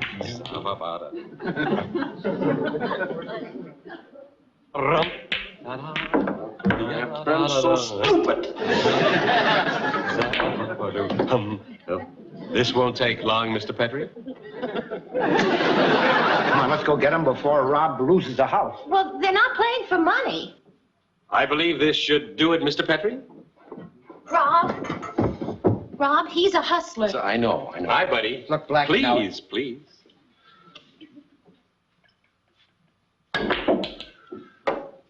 That'll be $300, please. $300? All day long, I've been feeling guilty about you. Now, Blackie, why don't you just get out of here? I'd be glad to just as soon as I collect my $300. Or are you in the habit of welching on your debts? Now, he never welched on anything in his life. I know what to say. I never welched on anything in my life. Now, if you just come over here, I'll write you a check. Rob, you are not going to write him a check. Oh, yes, I am. But he's a... I know what he is, but I'm not a welcher. Rob, will you put that checkbook away? I'll give him the $300. Anything just to get rid of him. I don't want your money. I want his money. Well, I deserve it, buddy. But, Rob... Listen, I deserve it for being so stupid. No, I'm enjoying this. I'm enjoying learning a little lesson for a change. Boy, $300 worth of and I went for all that jazz this afternoon about you becoming legitimate. It's too bad I couldn't convince you. Here's your check. Wait a minute, Blackie, you're not gonna... Rob, of all the money I've ever hustled, this is the most important. No, I'm very flattered. Buddy, I couldn't convince you that I was legitimate this afternoon. Oh, you sure couldn't. I know. I could have talked all afternoon and never have convinced you. I knew that I had to do something that you'd never expect of me, something that you'd never seen me do before. Like what? Like this. Rob, for you. I don't get it. Hey, is this on the level? That's another one of his hokey bits. No, this is on the level. I'm a legitimate real estate agent. Oh, sure. Won't you ever believe me? All right. Tell me, what finally made you go straight? The love of a good woman. Buddy, this is true. I met her in Rio. What, do you want some violins and guitars in back of the jazz? Now, look, I'm not clowning. She knew the way I earned a buck. She knew the whole bit. We got along pretty good. She said to me, Blackie, you have a choice. Either you can go on hustling as you have been, shaming your family and your friends, or you can marry me and share a wonderful life and my $2.5 million inheritance. Kidding. Here's a picture of the $2.5 million. She got $2.5 million? That's right. And you married her? It's my wife. You know she could be a lot uglier for $2.5 million. And you know what else, buddy? I'm going to pay back every cent I ever took from you. Look, forget the money. You want to make me happy? Make me an uncle. Yeah, I'm telling you, this is a real thrill. The first time I've shaken hands with this guy since he was confirmed. How does it feel? Hey, wonderful. I think we ought to make it a habit. Laura, thank you for the feeding. Oh, well, thank you for the tearing. Buddy, what do you say? Drive me home? Sure. Hey, thanks for taking care of me rich brother. Don't mention it. I'll see you out. No, it's all right. I know the way by now. Good night. Good night. Really? $2.5 million? You sure? Give or take a few $100,000. That Blackie's sure a lucky guy. How do you figure that? Well, I mean, he's going back to Brazil to a wife for $2.5 million, and she's not going to get all over him for losing $300 shooting pool. that what you think I'm going to do to you? Oh, yeah. You're right. Rob, how could you have been so foolish? You were almost taken in by what could have turned out to be a real hustler. Look, Why, you are a sophisticated man.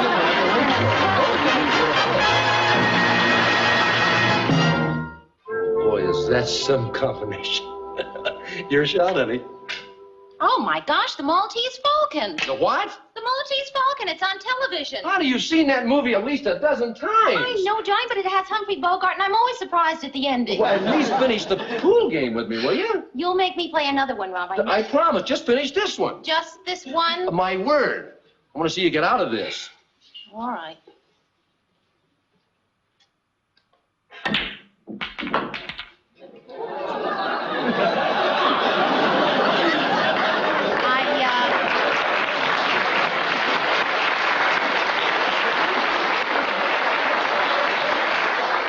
That finishes the game, Mr. Petrie.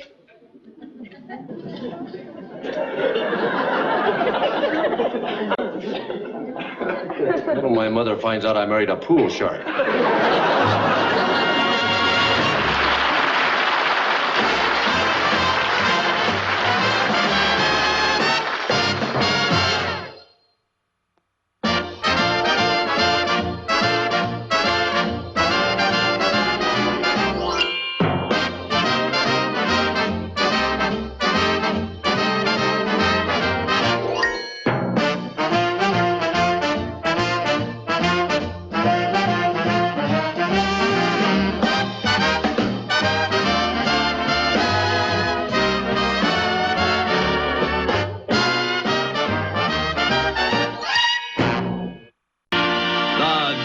Dyke Show. Starring Dick Van Dyke, Rosemary, Maury Amsterdam, Larry Matthews, and Mary Tyler Moore.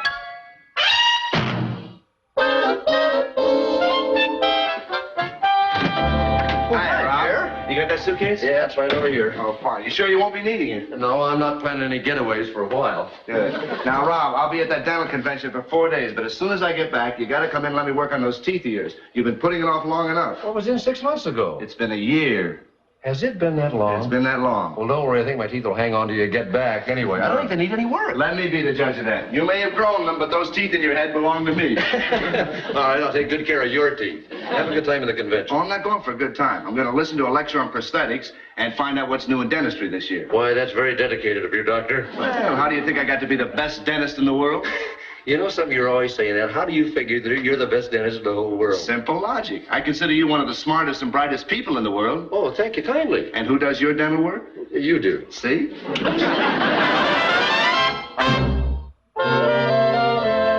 I know it was my idea originally, but now I don't like it. Why not? Well, there's no funny way to get into it. I don't know, let's throw it out. Yeah, I admit it's rotten, but we ought to put it down on paper. Why? So we got something to tear up? Look, it's an easy way to get into it. Alan goes to a concert and he got a piece of candy. Now, it's very quiet. He don't know he got a cavity in his tooth. He takes one bite in the candy. Oh, lets out a yowl. Yeah. And then he stands up and he says, I just broke a tooth. There's Professor Philosophy in the house. And some guy stands up and says, if you just broke a tooth, why do you need a Professor Philosophy? And Alan says, because I just broke a wisdom tooth. Hey, good question. Then we go right into a dentist routine. Good. I still don't know about it. No, look, no toothache sketch. Why? What's funnier than a toothache? Well, I don't know. People get squeamish when you do that kind of pain for them. We can do a sketch about pain, but let's do something funnier than a toothache. I think toothaches are very funny. What's funnier than that? An itch. A tooth itch? No. Alan gets this itch right in the middle of his back, and he can't scratch it. Hey, yeah, that could be good. Huh? Say that he's a concert pianist. Yeah, see? yeah. Right in the middle of the recital, he gets that itch right between his shoulder blades. Good. Do it, Rob. Do it.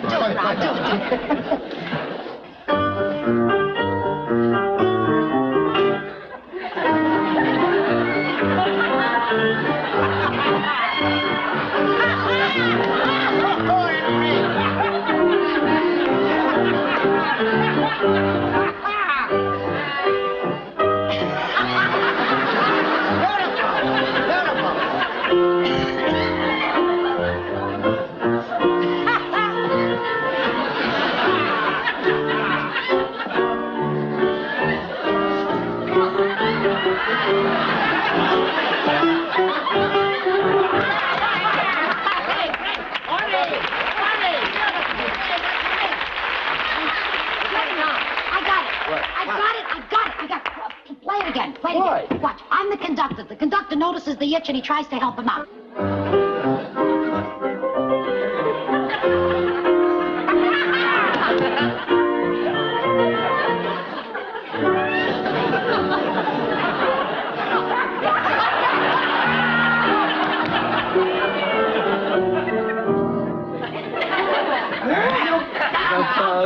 Well,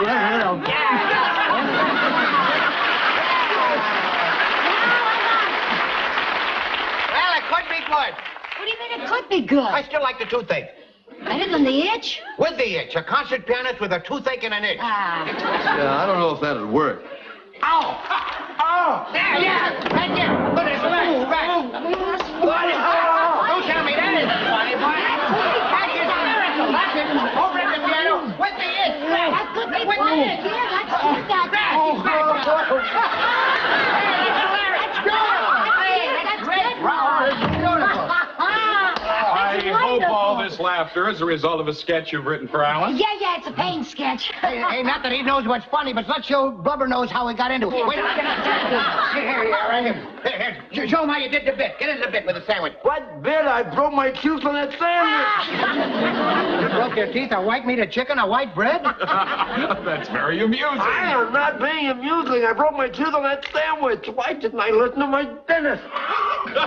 Alan does that kind of sketch very well, yes. Wait a minute, hold it. Either Rob is a fantastic actor or he's crying real tears. You mean this isn't part of the sketch? No, but this bone is part of the chicken. Wow, he broke his tooth on a bone? I don't think he broke it on the mayonnaise. Are you in pain, Rob? Rob, is there anything we can do? No, wait, I'll get something. Hey, Rob, try putting your head between your legs. Yeah. Hey, that's good. Oh, that's bad. Wait a minute, Rob, here, take this. It'll relieve the pain.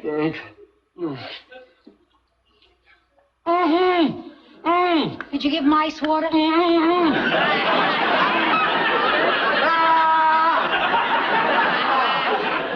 Leave it to him. He's the kind of guy, see you drowning, he'll throw you an anchor. Rob, I'm terribly sorry. I didn't even think about it being cold. Rob, shouldn't we call your dentist or something? You know?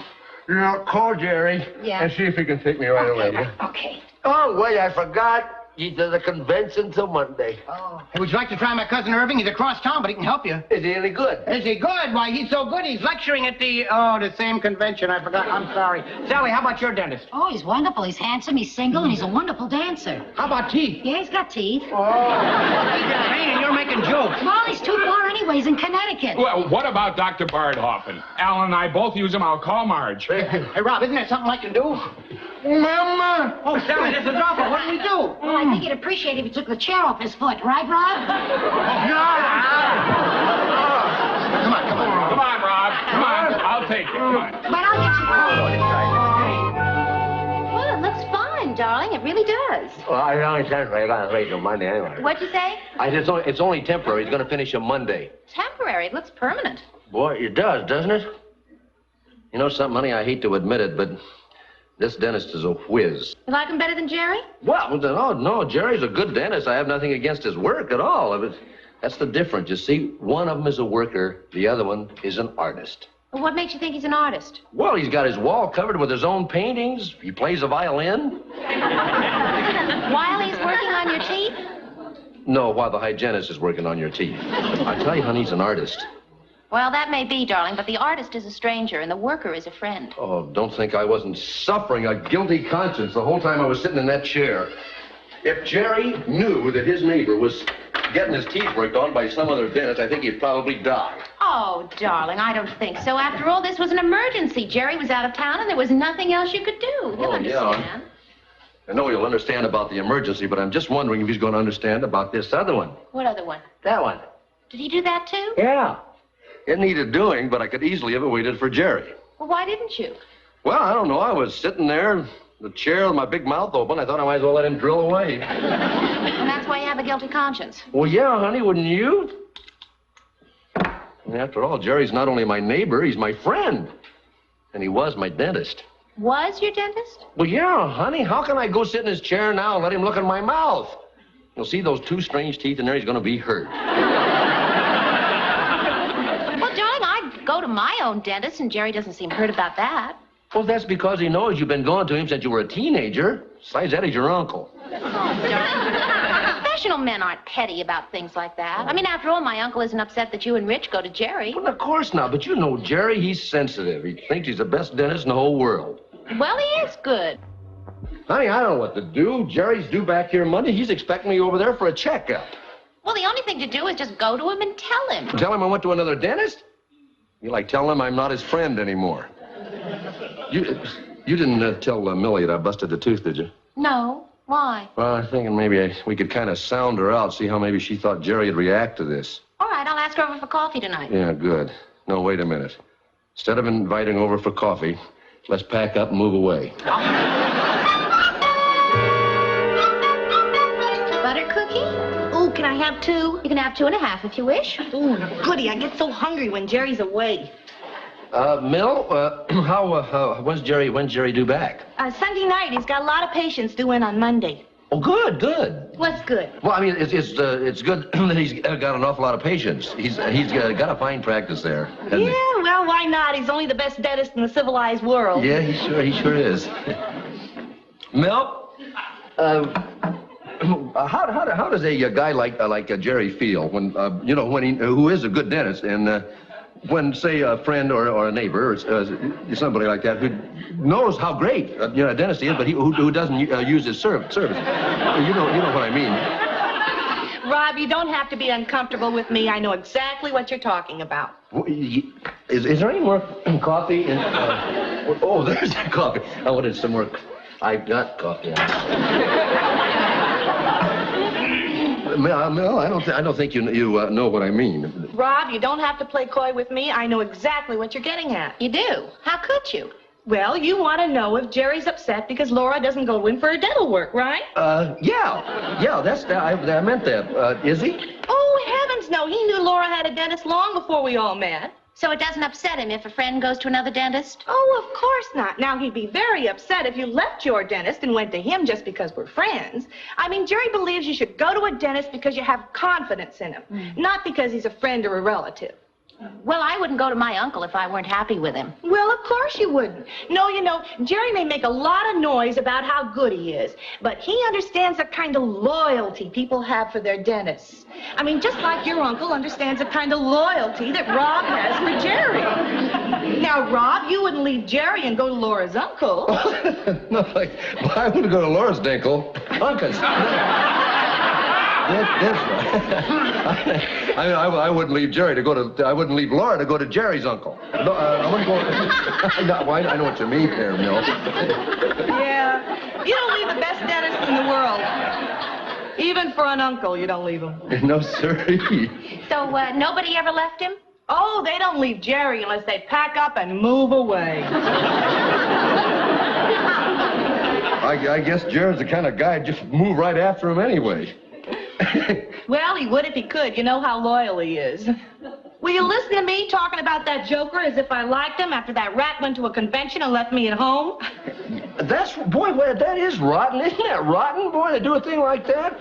Just for that, I ought to quit him. I'll quit him. Oh, hey, listen, would you hate me if I took this coffee and ran? Jerry said he'd call me at 8 o'clock. Oh, sure, Millie, we understand. Okay, I'll bring the cup back tomorrow. Good. While you're at it, bring back the other 6, will you? Yeah, I forgot.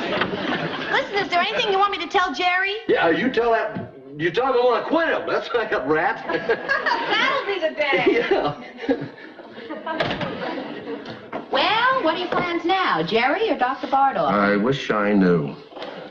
Boy, somebody once said, the man's home may be his castle, but very often his teeth are not his own.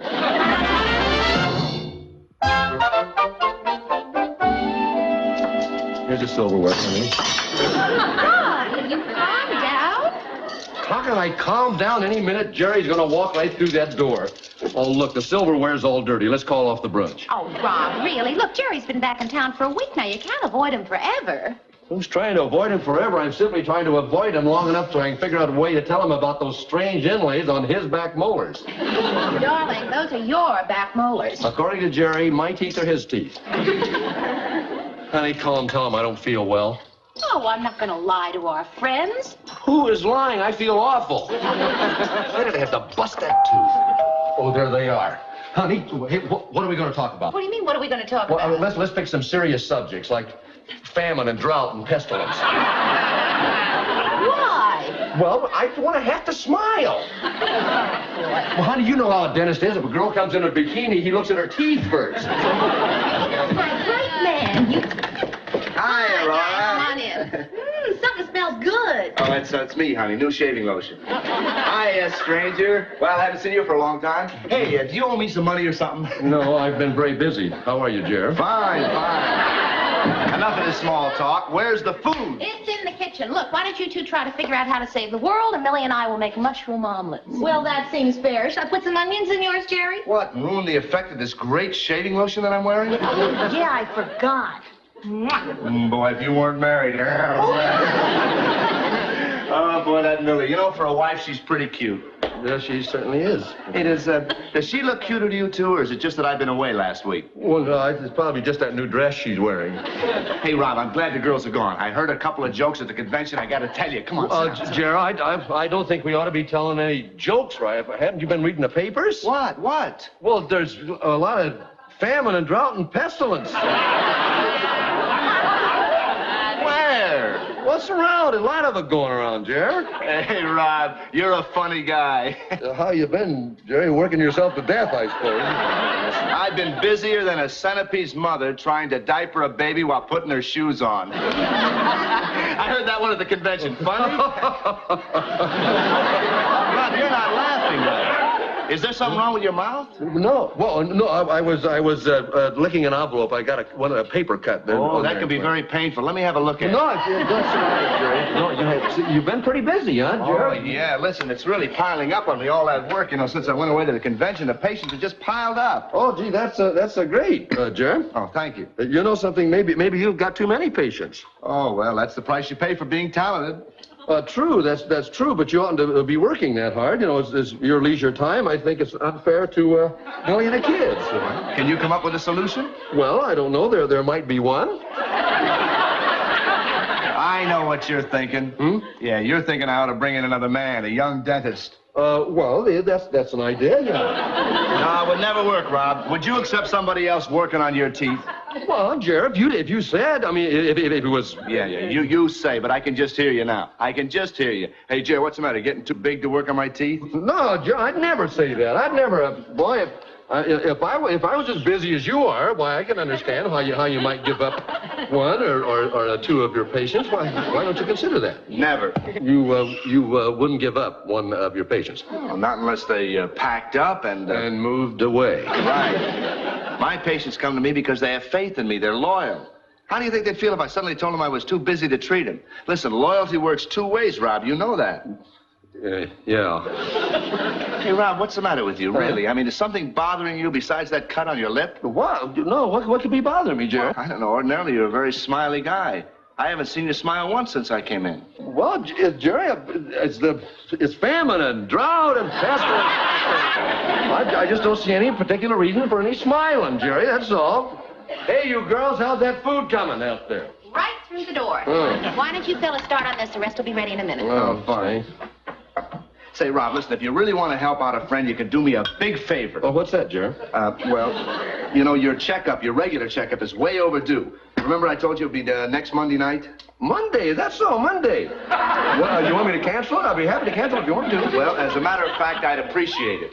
Huh? You would? I mean, you would? Listen, buddy, you consider a cancel, whatever you want. It's done. Can I butter you a roll or something? No, thanks. But you can let me check on your teeth this afternoon. Huh? Well, I'd like to catch up on some of my backlog. You want to check them now? Yeah, well, if you're not planning anything, we could go right next door and I'll examine your teeth, x-ray them, and clean them. Well, no, Jared, it's your day off. It's your day off. No, sir, it's your leisure day. I'm not. No, well, listen, Rob, I'll work leisurely. I'll put on a new comedy album I just got. What do you say, Rob? Right after brunch. You'll really help me out, huh? No, Jared, look, I'd love to help you out. But I think Laura's planning something a little later. Boots on! Honey? Laura, were you planning anything for today? Nothing, Jared. Wonderful. Well, what did you have in mind? Because I can set my my hair in about 5 minutes. Now, relax, honey. I just thought as long as Rob and Laura had nothing planned, I'd get Rob in the chair and catch up on my work. Oh, that's awfully nice of you, Rob. Isn't that nice of Rob? Rob's so nice. How have your teeth been, Rob? Any sensitivities? Well, no, not at the moment. I mean, they're perfect. They're absolutely perfect. I don't know why you're checking them. They're so good. Well, we'll check them just to make sure. I probably did too good a job on you last time. All right. Open. Yeah, check the top first. They look fine, Rob. They're not fine. They're not fine. They're very sensitive when I eat anything. Look, this eye teeth, when I touch it. Ooh. Look at it. When I touch it, they're very sensitive. You better x-ray them. Take your time. Yeah, x-ray them, will you? All right. Rob, I'll check them all. You know, you're very funny, but let's play later, huh? Yeah. All right, let me see now. Oh, these look pretty solid here. Oh, good. Thanks, Rob, Jerry. I'm not through with you. Will you open your mouth, please? Okay. No. Wider. That's it. There's anything wrong here. Well, we'll x-ray him just to make sure. Okay, we can do it Monday, huh? I'll come back. Now, wait a minute, Rob. Wait a minute. You don't want to open your mouth, and I know why. Why? You're using me to work out a dental sketch for your show. Well, you found me out, didn't you, Jerry? Yeah, now, come on, Rob. Sit down. Sit down. Let me check your bicuspid. What bicuspid? Is that my molars? Your back teeth. My bicuspids are fine, but sprung, Jerry. I've never been so good in my bicuspids. Not in years. Come on, Rob. Enough of that. What's with you? All right. Well, all right, I'll tell you what's with me. Jerry?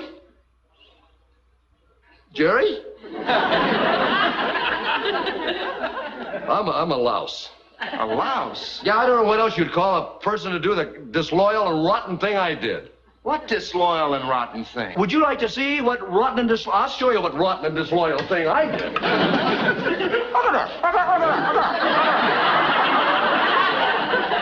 What are you trying to show me?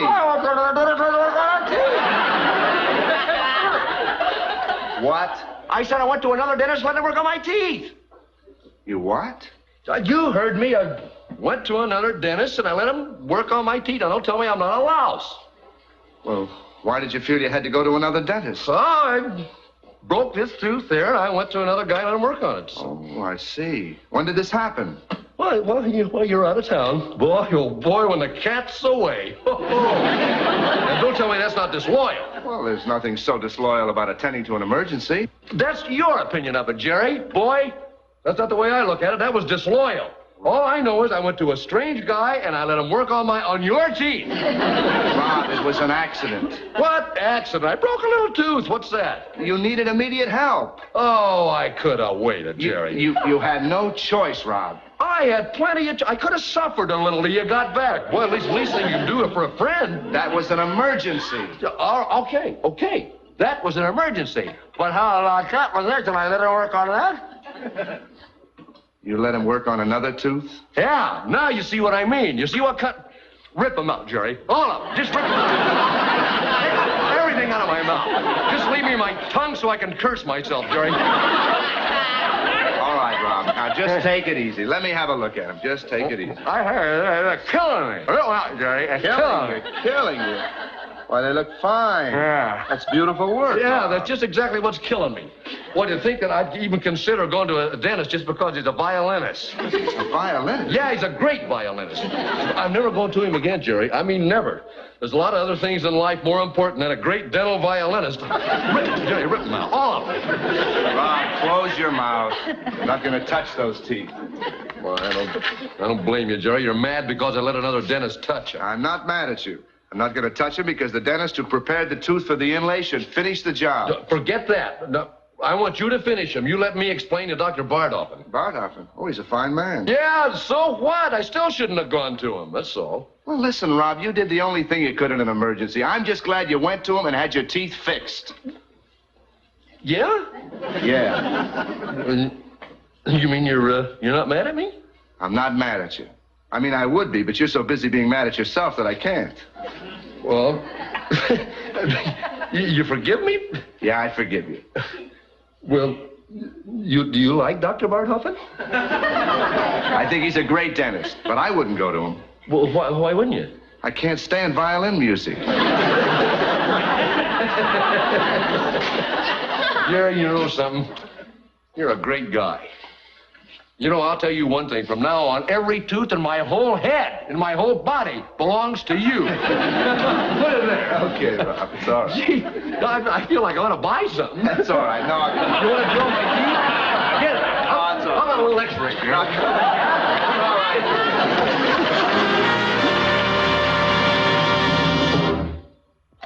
All right, let the champion roll. How about some quick energy, champ? Thank you. All right. You may turn the timer over. Right. Oh, I see a leansy five-letter word right away. F-R-E-E-P, freep. Freep, what's that? That's a baby frope. I'm just kidding. They don't call me champ for nothing. Here's the word for you. Oh, boy. Oh, boy's 2 words, and you don't have a B. Rob, what is it? I think our champ just chomped out a temporary inlay, right? Jerry, can you do it? Sure. Rob, if you want to come next door, I'll cement it in for you. Even if it's Dr. Bartschofen's inlay? Oh, he'd do the same for a patient of mine. He would. Jerry's a great guy. I know. He's got a great record collection, and he's a great violinist. That's right, Jerry, but you've got something he's never going to have. An office next door? That's it.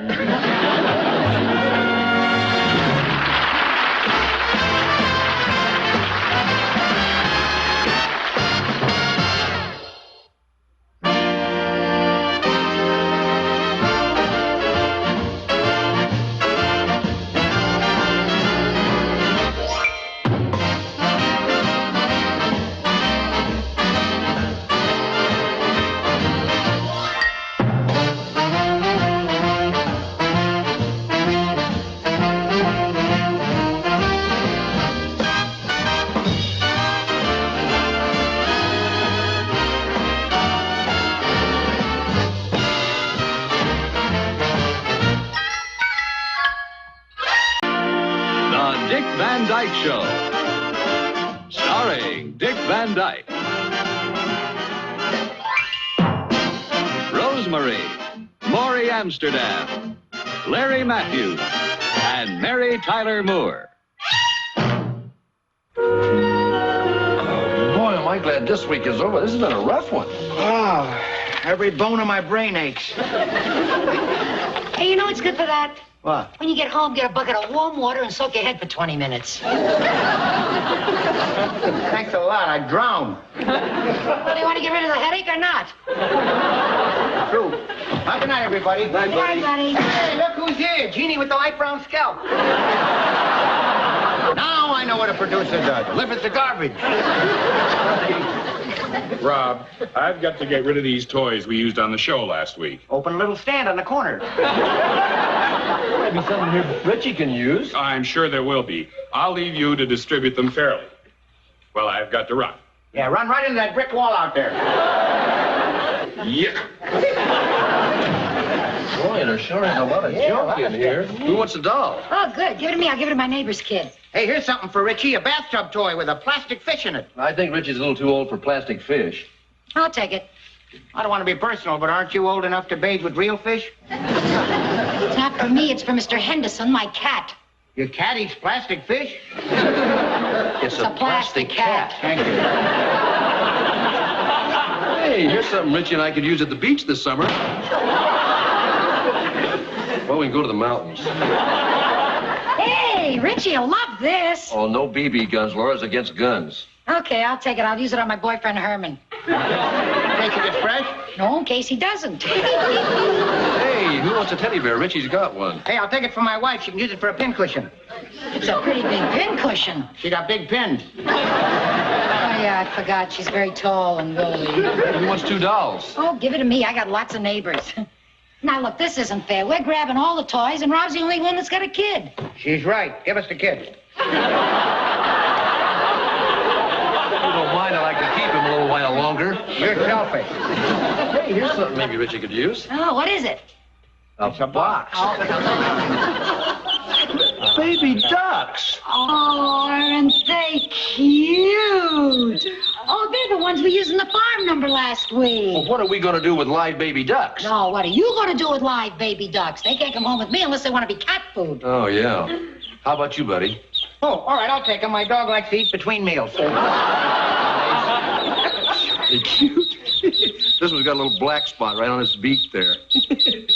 Sal, here, you know about these things. You're a woman. Oh, you've noticed. Thank you. I know it all the time. Oh, give him to Richie. He'll love it. But Laura won't. We got him a couple of baby chicks Easter, and they both died the same day. Laura was very upset. No more live chicks. But they're not chicks, they're ducks. Well, it's the same thing. It is not. They got flat noses. Even if they had square noses, you can't leave them in the office. That's right. They're definitely not office ducks. Oh, Rob, look how cute they are. How can Laura not like them? Easy. Let me see. Hey, can't you just picture these little fellas just waddling all over your house, frolicking and quacking and Those andas will get me thrown right out of the house. No, I can't do that for Laura. You guys don't know how much trouble these things can be around the house. If I was in Laura's shoes, I sure wouldn't want them around. That you are soft, though. I think I'm in love. You guys are coming home with me.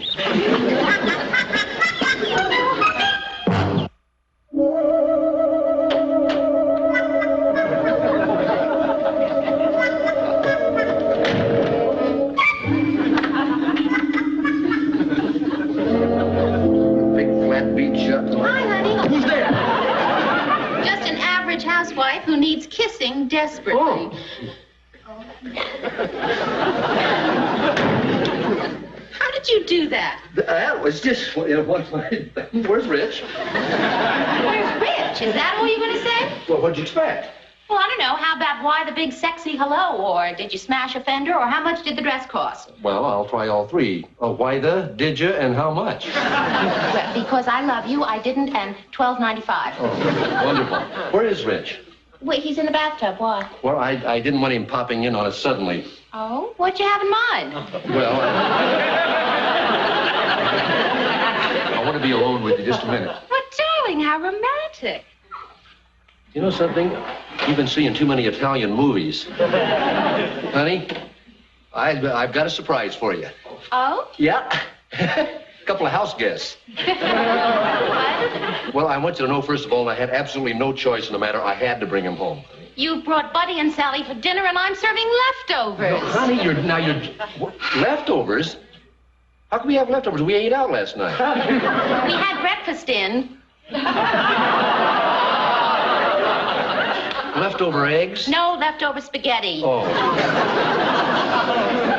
Well, all right, where are they? Well, they're in the closet. Closet? Well, it's all right, honey. They're in a box. Bob, what are you talking about? Well, honey? You remember last Easter we bought Richie those two cute little baby chicks? Oh, not baby chicks. You didn't. No, I didn't.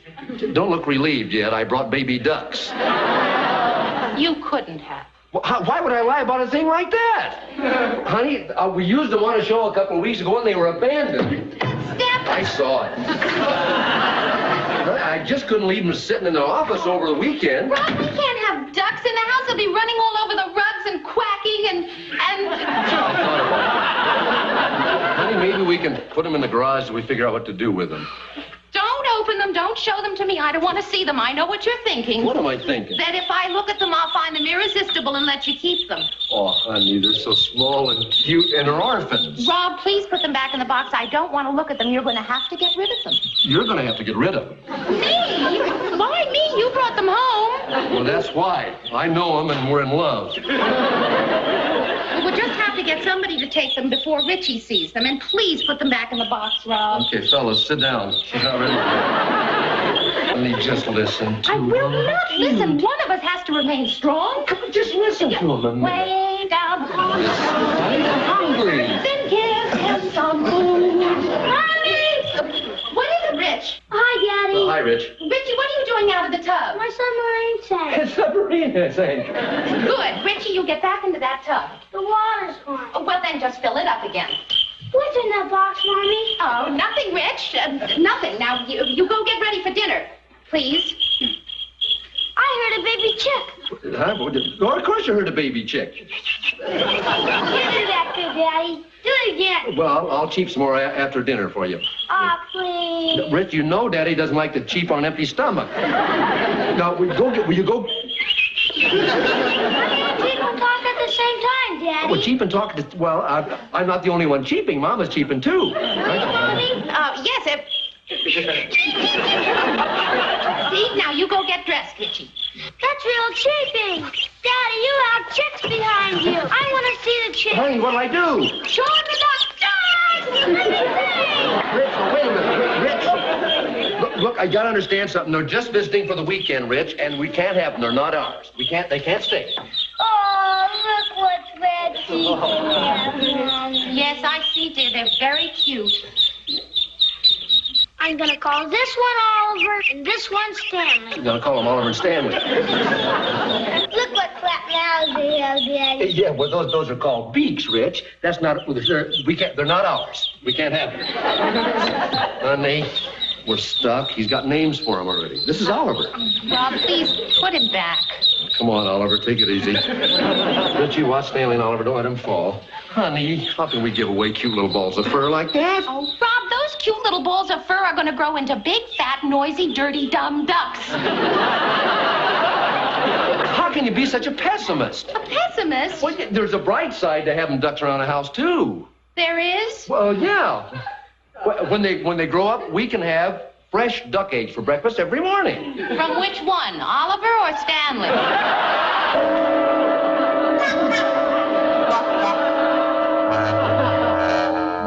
You mean you can hear the quacking next door?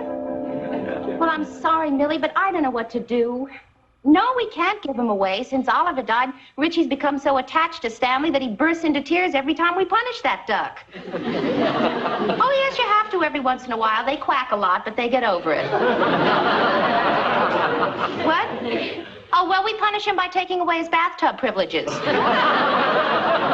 I know it sounds crazy, Millie, but listen, we'll try to keep him quiet tonight.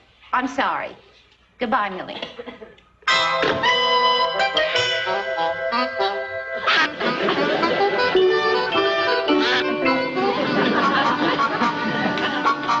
Come on, Richie, off to school. But I didn't feed Stanley his breakfast. Well, I'll feed him. You get on to school. Come on, Rich, you'll be late. Here are your books. Goodbye, sweetie. Bye-bye, Mommy.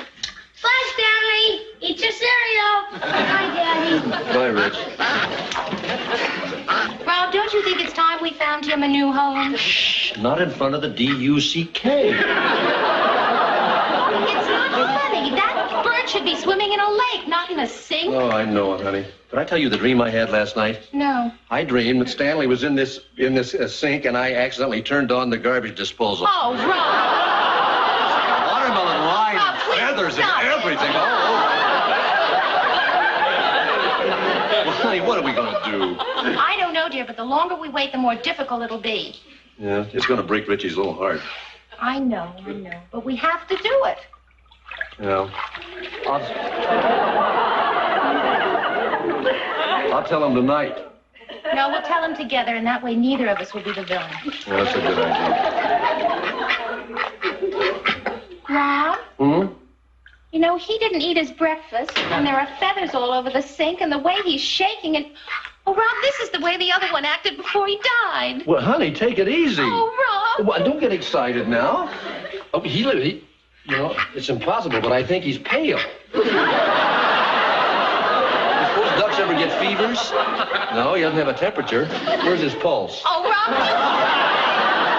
Honey, what are we going to do, Doc? You gave the other one hot chicken soup. It didn't do any good. Well, take him to the vet. To the vet? Yes, Rob, please. That poor bird is suffering. What? All right. Well, come on, Stanley. We're going to go get a physical.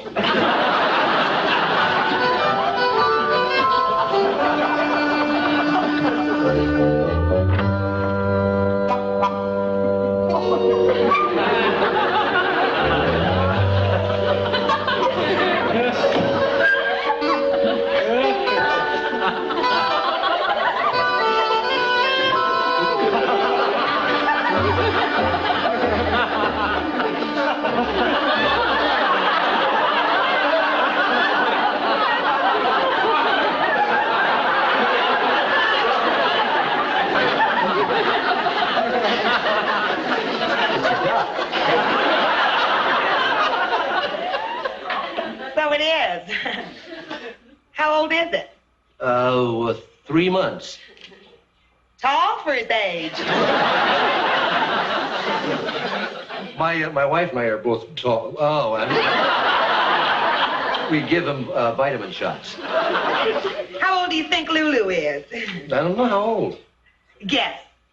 Well, I'm not too good at guessing ages. Well, I'll give you a hint. She's much older than she looks. Come on, guess. Oh, whisper it. She's very self-conscious about it. How old would you say she is? Well, she's older than she looks, huh? 7? She's 4. Duck lover. Miss Singleton, the doctor's ready to see Lulu now. Oh, did Dr. Schweitzer see her tests yet? Yes, he did. Good. I hope you don't have to wear glasses. Glasses? Just for eating. She steps in her bowl. Try to explain something to somebody who keeps a duck. You know, it amazes me how some people can get so wrapped up with their pets. After all, a dog is a dog. You're right about that. She talked to that dog as though it were a human being. Now, you don't talk to your duck that way, do you? No. See, you're sensible. Thank you. A duck is a duck. That's right. The dog's a dog. And a cat is a person.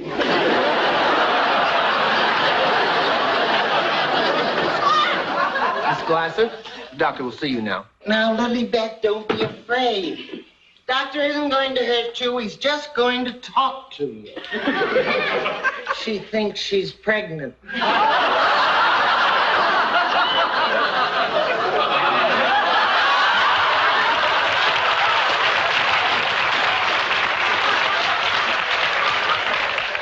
Mr. Fletcher. Yes? Duke is ready. I'll bring him out in a minute. Oh, thank you very much. That's wonderful. You know, it's a funny thing. I've been over here at least a dozen times, and every time I come, I run into a couple of these weirdos. You know, these characters that treat their pets as if they're people. It's ridiculous, isn't it? Sure is. Tell me, how do you treat that duck? Like a duck. Good for you. You know, people ought to realize they're nothing but dumb animals. You know, it's nice to have pets, and it's a lot of fun to have them around. But I'm not going to have my whole life upset by some dumb animal. Well, that makes sense. All set, Mr. Fletcher.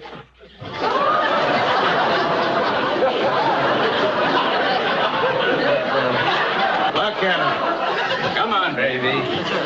Come on now. We're going to go home. How's he been feeling? Is he all right now? That's good. Come on, boy. Yes.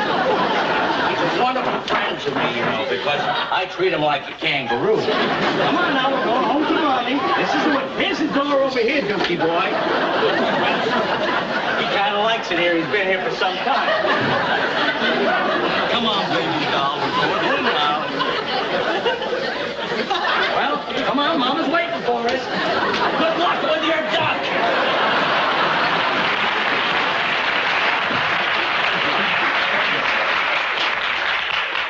If you'll follow me, sir. Oh. Say, that duck doesn't look too good, does he? But no, he doesn't, does he? He's shaking all the time. His hair and feathers are falling out, and he's been depressed lately.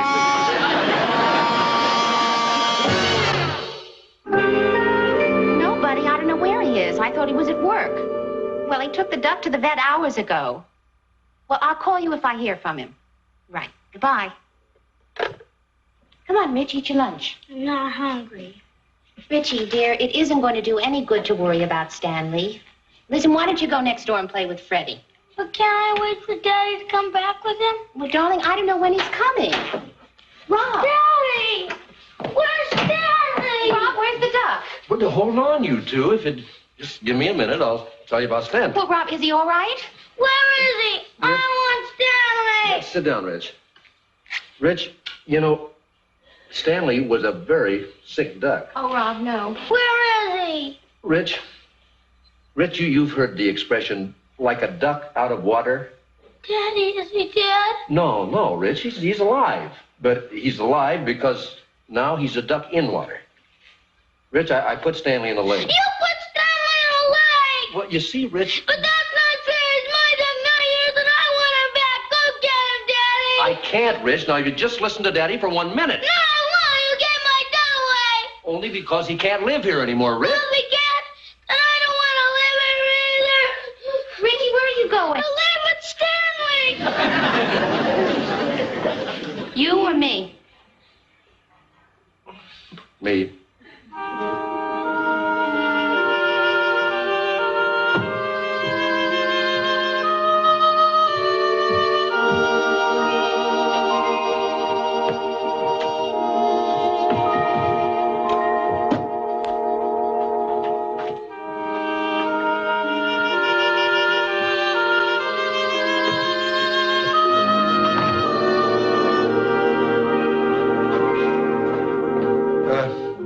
Pack a bathing suit? I don't need a bathing suit. Well, I don't know. You're going to live with Stanley. You'll probably spend a lot of time in the water. Live with me on the shore. Live with you on the shore? Thought you said you loved Stanley. I do. You and Mommy don't. Well, we do, Rich. I don't think you do. I do so. I kiss him on the head every night. Well, Rich, that isn't all there is to love. Then why do you kiss me on the head? Don't you love me? Well, of course I do, Rich. But that isn't all there is to love. If I just kissed you on the head and then did all the things that were bad for you, that wouldn't be love at all. What would? What would? That's a pretty big question. Rich, come here and sit down a minute, will you? I'm not finished packing. Well, you can finish packing later. It'll just take a minute. Come on.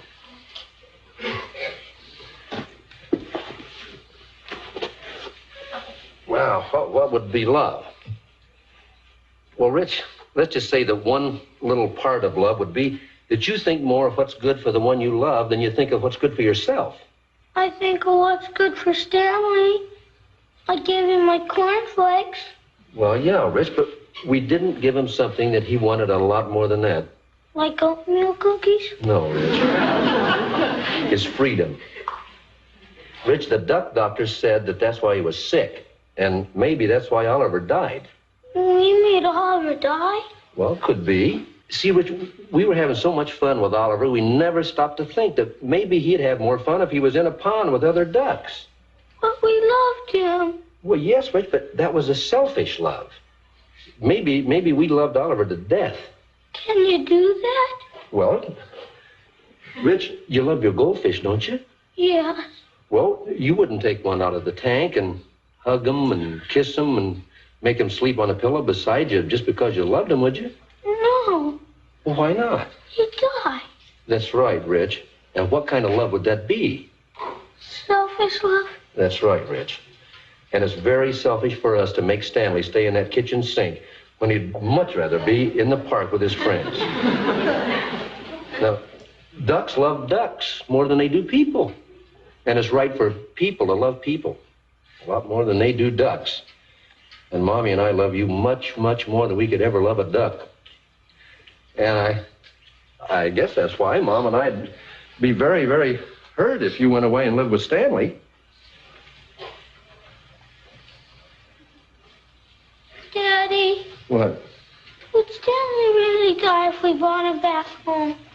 Well, Richie, the point is that even if he lived, he'd be much happier where he is now.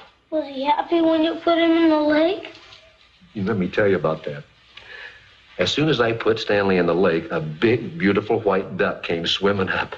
Like Oliver? Well, yeah, kind of like Oliver, only I think a better name for it would be Olivia. But she kind of circled around old Stanley a couple of times, just looking him over, and then she swam away. Stanley just sat there floating. I think he was trying to decide what to do. And all of a sudden, just like that, he started paddling those big flat feet of his and took off after Olivia like a jet speedboat. Did he catch Olivia? I'll say he did. I don't think we have to worry much about Stanley anymore. Daddy. What? Can we visit them? Well, sure we can visit him. After all, we're the only close family he has in Westchester. Is it all right if I bring them a wedding present? Sure it is. What you got in mind? Well, how about a nice box of oatmeal cookies and a jar of that black jelly? Black jelly? Yeah. Mommy had it in the refrigerator. It was spoiled. It smelled like fish. But Stanley loved it. Black jelly that smelled like fish. But no wonder Stanley enjoyed that, Richie. We were saving that for a special occasion. That was $10 worth of black caviar. Are you mad at me? Oh, of course I'm not sorry, Rich. This is a very special occasion.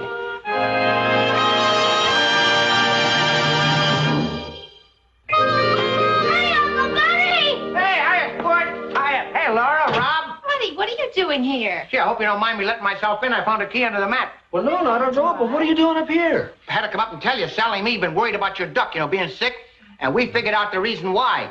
It's because he's lonely. Yeah, we figured that out, too. You know what I did? I took Stanley to the lake and put him in there with a lot of other ducks. And boy, is he happy. We just went up and visited him. You mean you don't want another duck? Sally. I heard. Which way's the lake? Okay, everybody out the lake.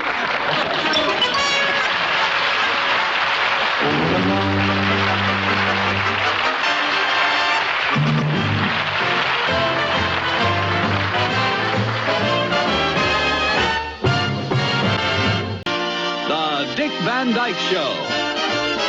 Starring Dick Van Dyke. Rosemary, Maury Amsterdam, Larry Matthews, and Mary Tyler Moore.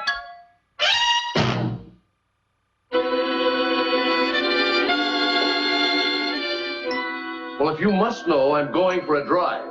Well, don't expect to find me waiting up for you. Mr. Astaire. Lock up when you come home, please. I may not be home. What was that all about? You missed a good fight. What was the fight about? Well, you know, people, it wasn't about anything. How did it start? Well, all I know, I was floating around, minding my own business, watching.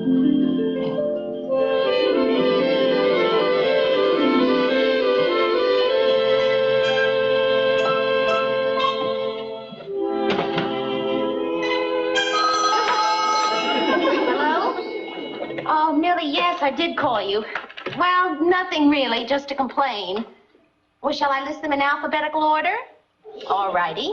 The repairman didn't show up. None of them. Well, everything's stocked up. The washing machine, the garbage disposal, Richie's nose. Yes, I had to keep him home from school today. It's the worst mistake I've ever made. He's had me almost out of my mind. He's at it again. Just a minute. Richie, what was that? Nothing! Richard, come in here, please. Millie, I'll have to call you back. Bye-bye. Richie! What have you been up to in there? What is going on? Oh, for heaven's sake. Daddy's shaving lotion all over the floor. And broken glass. Richie, how many times have I told you to stay out of that medicine cabinet? Now that does it. You go into your room and wash your face and hands. No, don't go in there till I clean up the glass. Get a towel from the kitchen. Just wait till your father comes home, and why doesn't he? There's the car. He's home now. It's about time. Richie, if you break one more thing...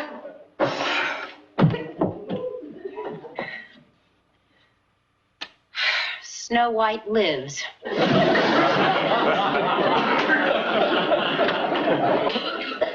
Oh, what a day. You wouldn't believe it. You just would not believe it. Alan wanted a complete rewrite. Buddy came in late. Sally left early. I lost my wallet. I got a ticket for jaywalking. And on top of that, I think I'm getting a cold sore. What is that smell? Your son broke a bottle of shaving lotion. Oh, no, not my Essence, a Matador? No, it's the other one, that cowboy stuff. My stirrup and saddle? Yes. That stuff runs $4 a bottle. Rob, don't go in there in your bare feet. I'm not in my bare feet. I may be a little casual in my dressing. And now, darling, let's not have any remarks about the way I'm dressed. You'd have the kind of day that I've had. I was talking about me, not you. Well, I know what you're thinking. You probably expect to come home and find me dressed in a ball gown and a tiara. I didn't even get out of my bathrobe until 3 o'clock.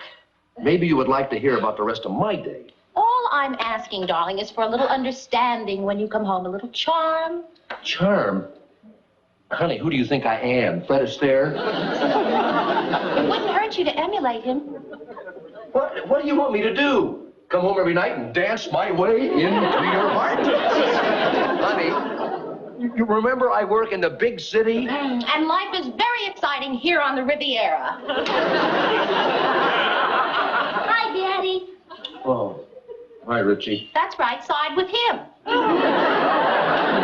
All I said was hi, Richie. Sure, you can afford to say hi, Richie. You don't have to clean up after him. Laura! Richie, dear, say goodnight and go to bed. Good night, Daddy. Good night, son. I'll be in a minute, darling. Never mind, Mommy. You're going to have to talk to that boy. I would love to. You just sent him to bed. Talk to him later. I've had dinner waiting for an hour. I've had mine.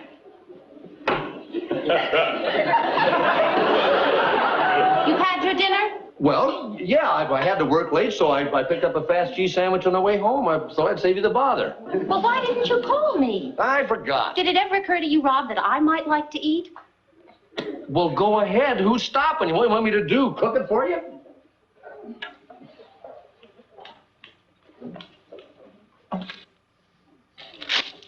Honey, I'm sorry. That's the sports. It's just that, well, everything went wrong today. Then I suppose you think everything went right for me. I didn't say that. Oh, ow, ow. Oh, darn, Ottoman. Well, you don't have to bark at me. The Ottoman's been in this room for years, Mr. Astaire. I wasn't barking at you, Ginger. I was talking to the Ottoman.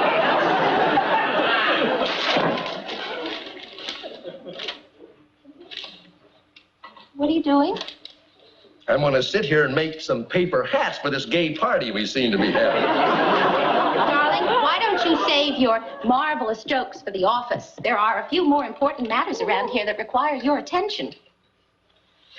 Listen, when I have had a hard day at the office, I would like very much to come home. So why don't you? You don't. Oh, you don't call? I'm here. I came home. You refuse to speak to Richie? Refuse? You just sent him to bed. All you do is just sit there reading your paper. How can I read the paper? You tore it up. Of course I tore it up. I don't know how to handle a newspaper. I'm not familiar with the way it's folded because I never get time to read one.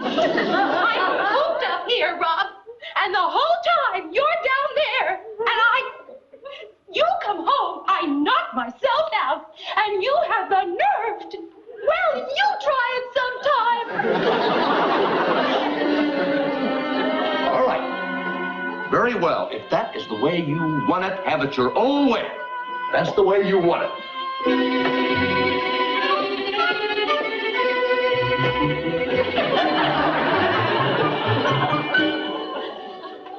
You'd probably like to know where I'm going.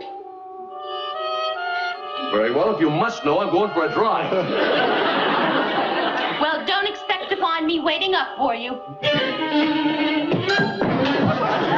Mr. Astaire. Lock up when you come home, please. I may not come home.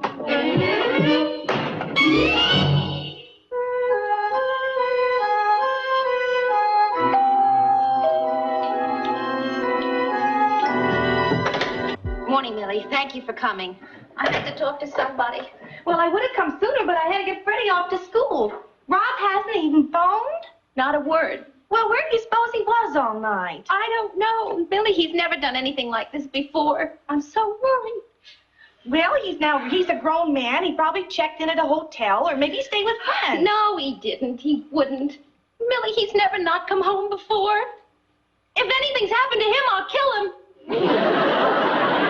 Now, calm down and tell me just what happened. Well, I had a hard day yesterday. Well, I told you Richie was just impossible, but, well, in spite of that, I managed to cook a nice dinner and tried to be as pleasant as I possibly could be, and I was. I went to the trouble to set a beautiful table and make myself presentable. Well, what thanks did I get? Rob came in wild, like a roaring tiger. Wow, what a day! Darling, you're home. I know that. Don't kiss me, I got a cold sore. Why don't you fix yourself up? What is that smell? My secret. I thought you'd like it. Open the window. Is dinner ready? It's all ready, darling. Well, I've had it. You've had dinner? Well, what do you think, I had breakfast? Darling, if only you told me. I can't read your mind, you know. Well, see that you don't. Was this today's paper? Yes, dear. I've read it.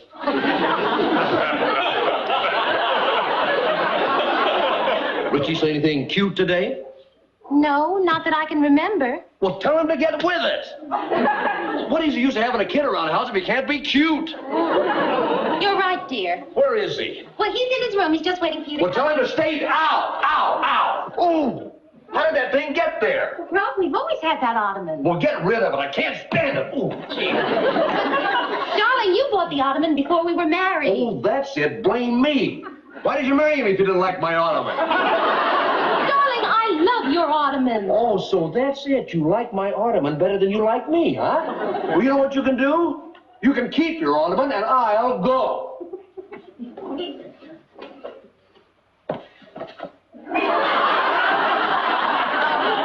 Darling, you're just tired. I don't know how you do it, working so hard, writing all those marvelous jokes. That does it.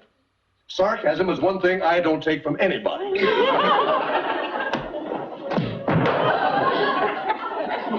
That's right, darling. You go for a nice walk. I'll wait up for you till you come home. I may not be home.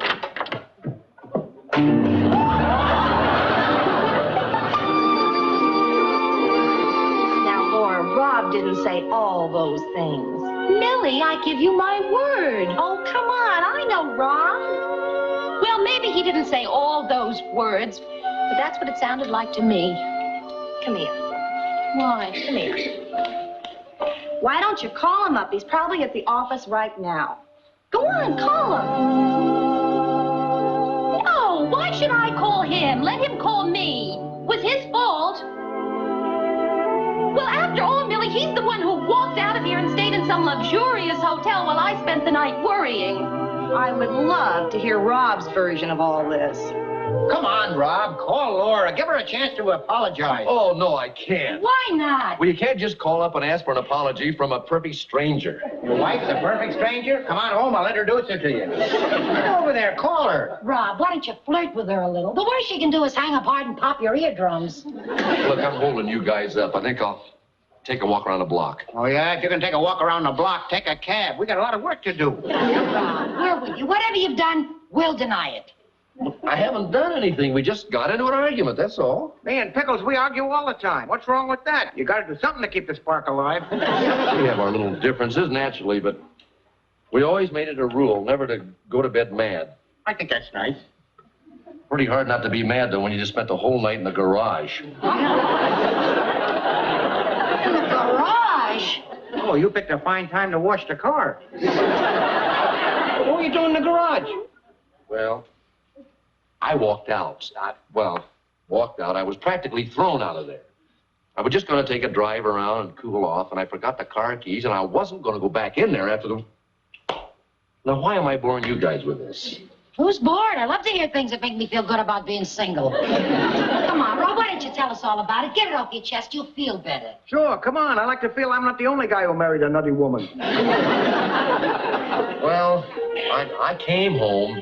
Well, you know what kind of a day we had around here. Everything. That was a beauty. But going home in the car, I decided I was going to leave my bad mood and all my troubles in the car. And when I walked in that house, I was as charming and as pleasant as I know how to be. I was so charming, I was a regular Fred Astaire.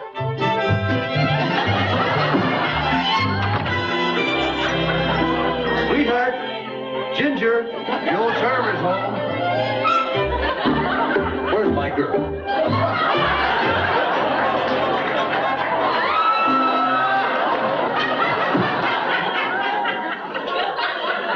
There she is, just as beautiful as the day I married her. Where have you been? Just counting the hours till I could be with you. Well, you'd better learn to count. You know what time it is? I suppose you expect me to serve you now. Honey, I knew you'd be tired. I grabbed a fast sandwich on the way home. You never stopped to think that I might like to eat out, did you? I'm hungry. Honey! I love that ottoman. Honey, you sit down right here, and I'm going to fix you a cheese souffle. You read the paper. And don't go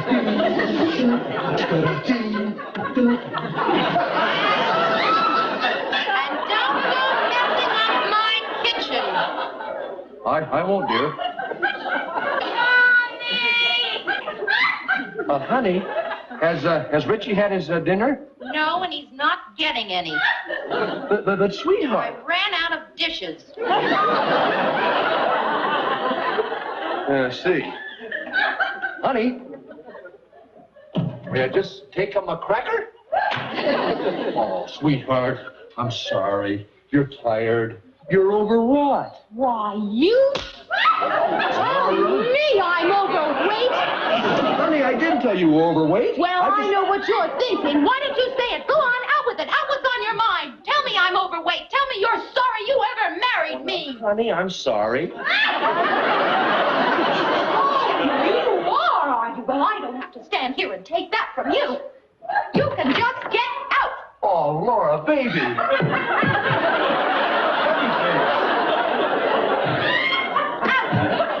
Good idea. I'll bring home some ice cream. Hey, you sure it wasn't my wife you were fighting with? Sounds like one of our real screamers. Rob, aren't you exaggerating? Just a touch. Well, maybe a little bit. I don't remember the words exactly, but whatever words she used sounded like those. Yeah, and she didn't throw you out either, did she, Rob? Well, no. Hey, I thought so. Yeah, but she would have loved to. Anyway, you can see why I can't just go home and walk in and say, hello, what's new? Yeah. She's liable to dig up a lot of what's old.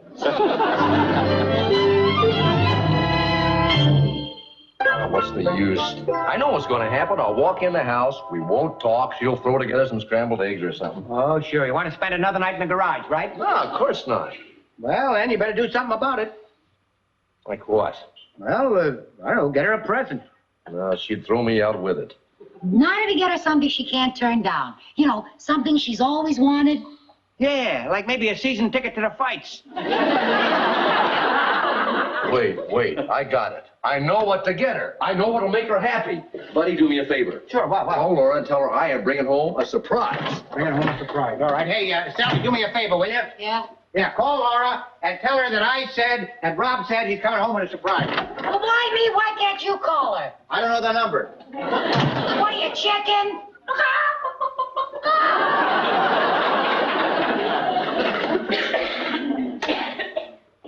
Hello, Marge. Did you call Mrs. Petries and tell her I said that Buddy told me that Rob asked him to tell her that Rob's coming home with a surprise? And I'll give you 8 to 5. I can't repeat it. Oh, Millie, that looks beautiful. That's just great. Now, let's see. I got the spaghetti sauce simmering. The salad's in the refrigerator. The wine. Where's the wine? Millie, where's the wine? Right there where you put it. Oh. I'll just open it now and save Rob the bother. Ooh, let him open it. It makes him feel manly. Right, it makes him feel manly. I won't open it. Millie, thank you for helping me with all this. You, knew that I exaggerated about Rob, didn't you? No, the way you told it, he sounded a lot like my Jerry. Mommy? Yes, dear? What are we having for dinner? Something delicious. Ah, Jay, I like hamburger. I know, darling, but this is Daddy's evening. Okay. Now, what have I forgotten? It's Rob. Oh, Millie, why am I so nervous? Now, calm down and I'll slip out the back door. No, Millie, don't leave me. Relax. He's your husband. Richie. Yes, Mommy? you want to let him in? Okay. Hi, Daddy. Hi, Rich. Would you ask your mommy if I may come in? Daddy says... You tell Daddy he's welcome here anytime. She says yeah.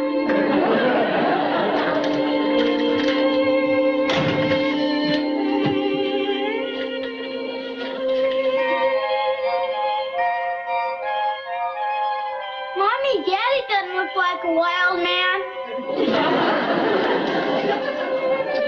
Oh, Rob.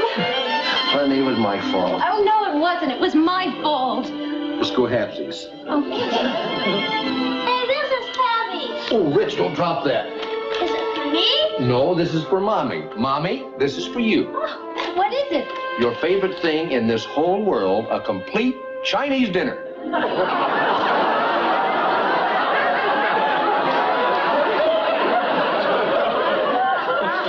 Do that. Why?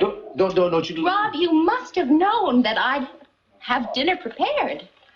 You... Rob, won't you ever learn? Why didn't you call me? Didn't Buddy call you? No, the switchboard girl called, but she didn't say that you were bringing home dinner. I told Buddy to... Didn't he say surprise? Oh, no. Boy, if you want something done right, you've got to do it yourself. You gotta be a wild man, Daddy. No, I'm not, Rich. Then I'm gonna go watch television. Honey, I'm sorry. Just that I wanted everything to be fun tonight. Oh, darling, so did I. And that's why I fixed your favorite dinner. You didn't. Spaghetti? Hey, look, just like Nino's with breadsticks and everything. Pressed duck, egg roll, barbecued ribs. Moo Goo Guy Pan. Mogu Guy Pan. Oh, Rob. Do you remember the first time you brought it home to me? Mm-hmm. When you were expecting Rich. You remember. You, forgive me? I guess I should. You better. I'll eat up all your Moo Goo Guy Pan.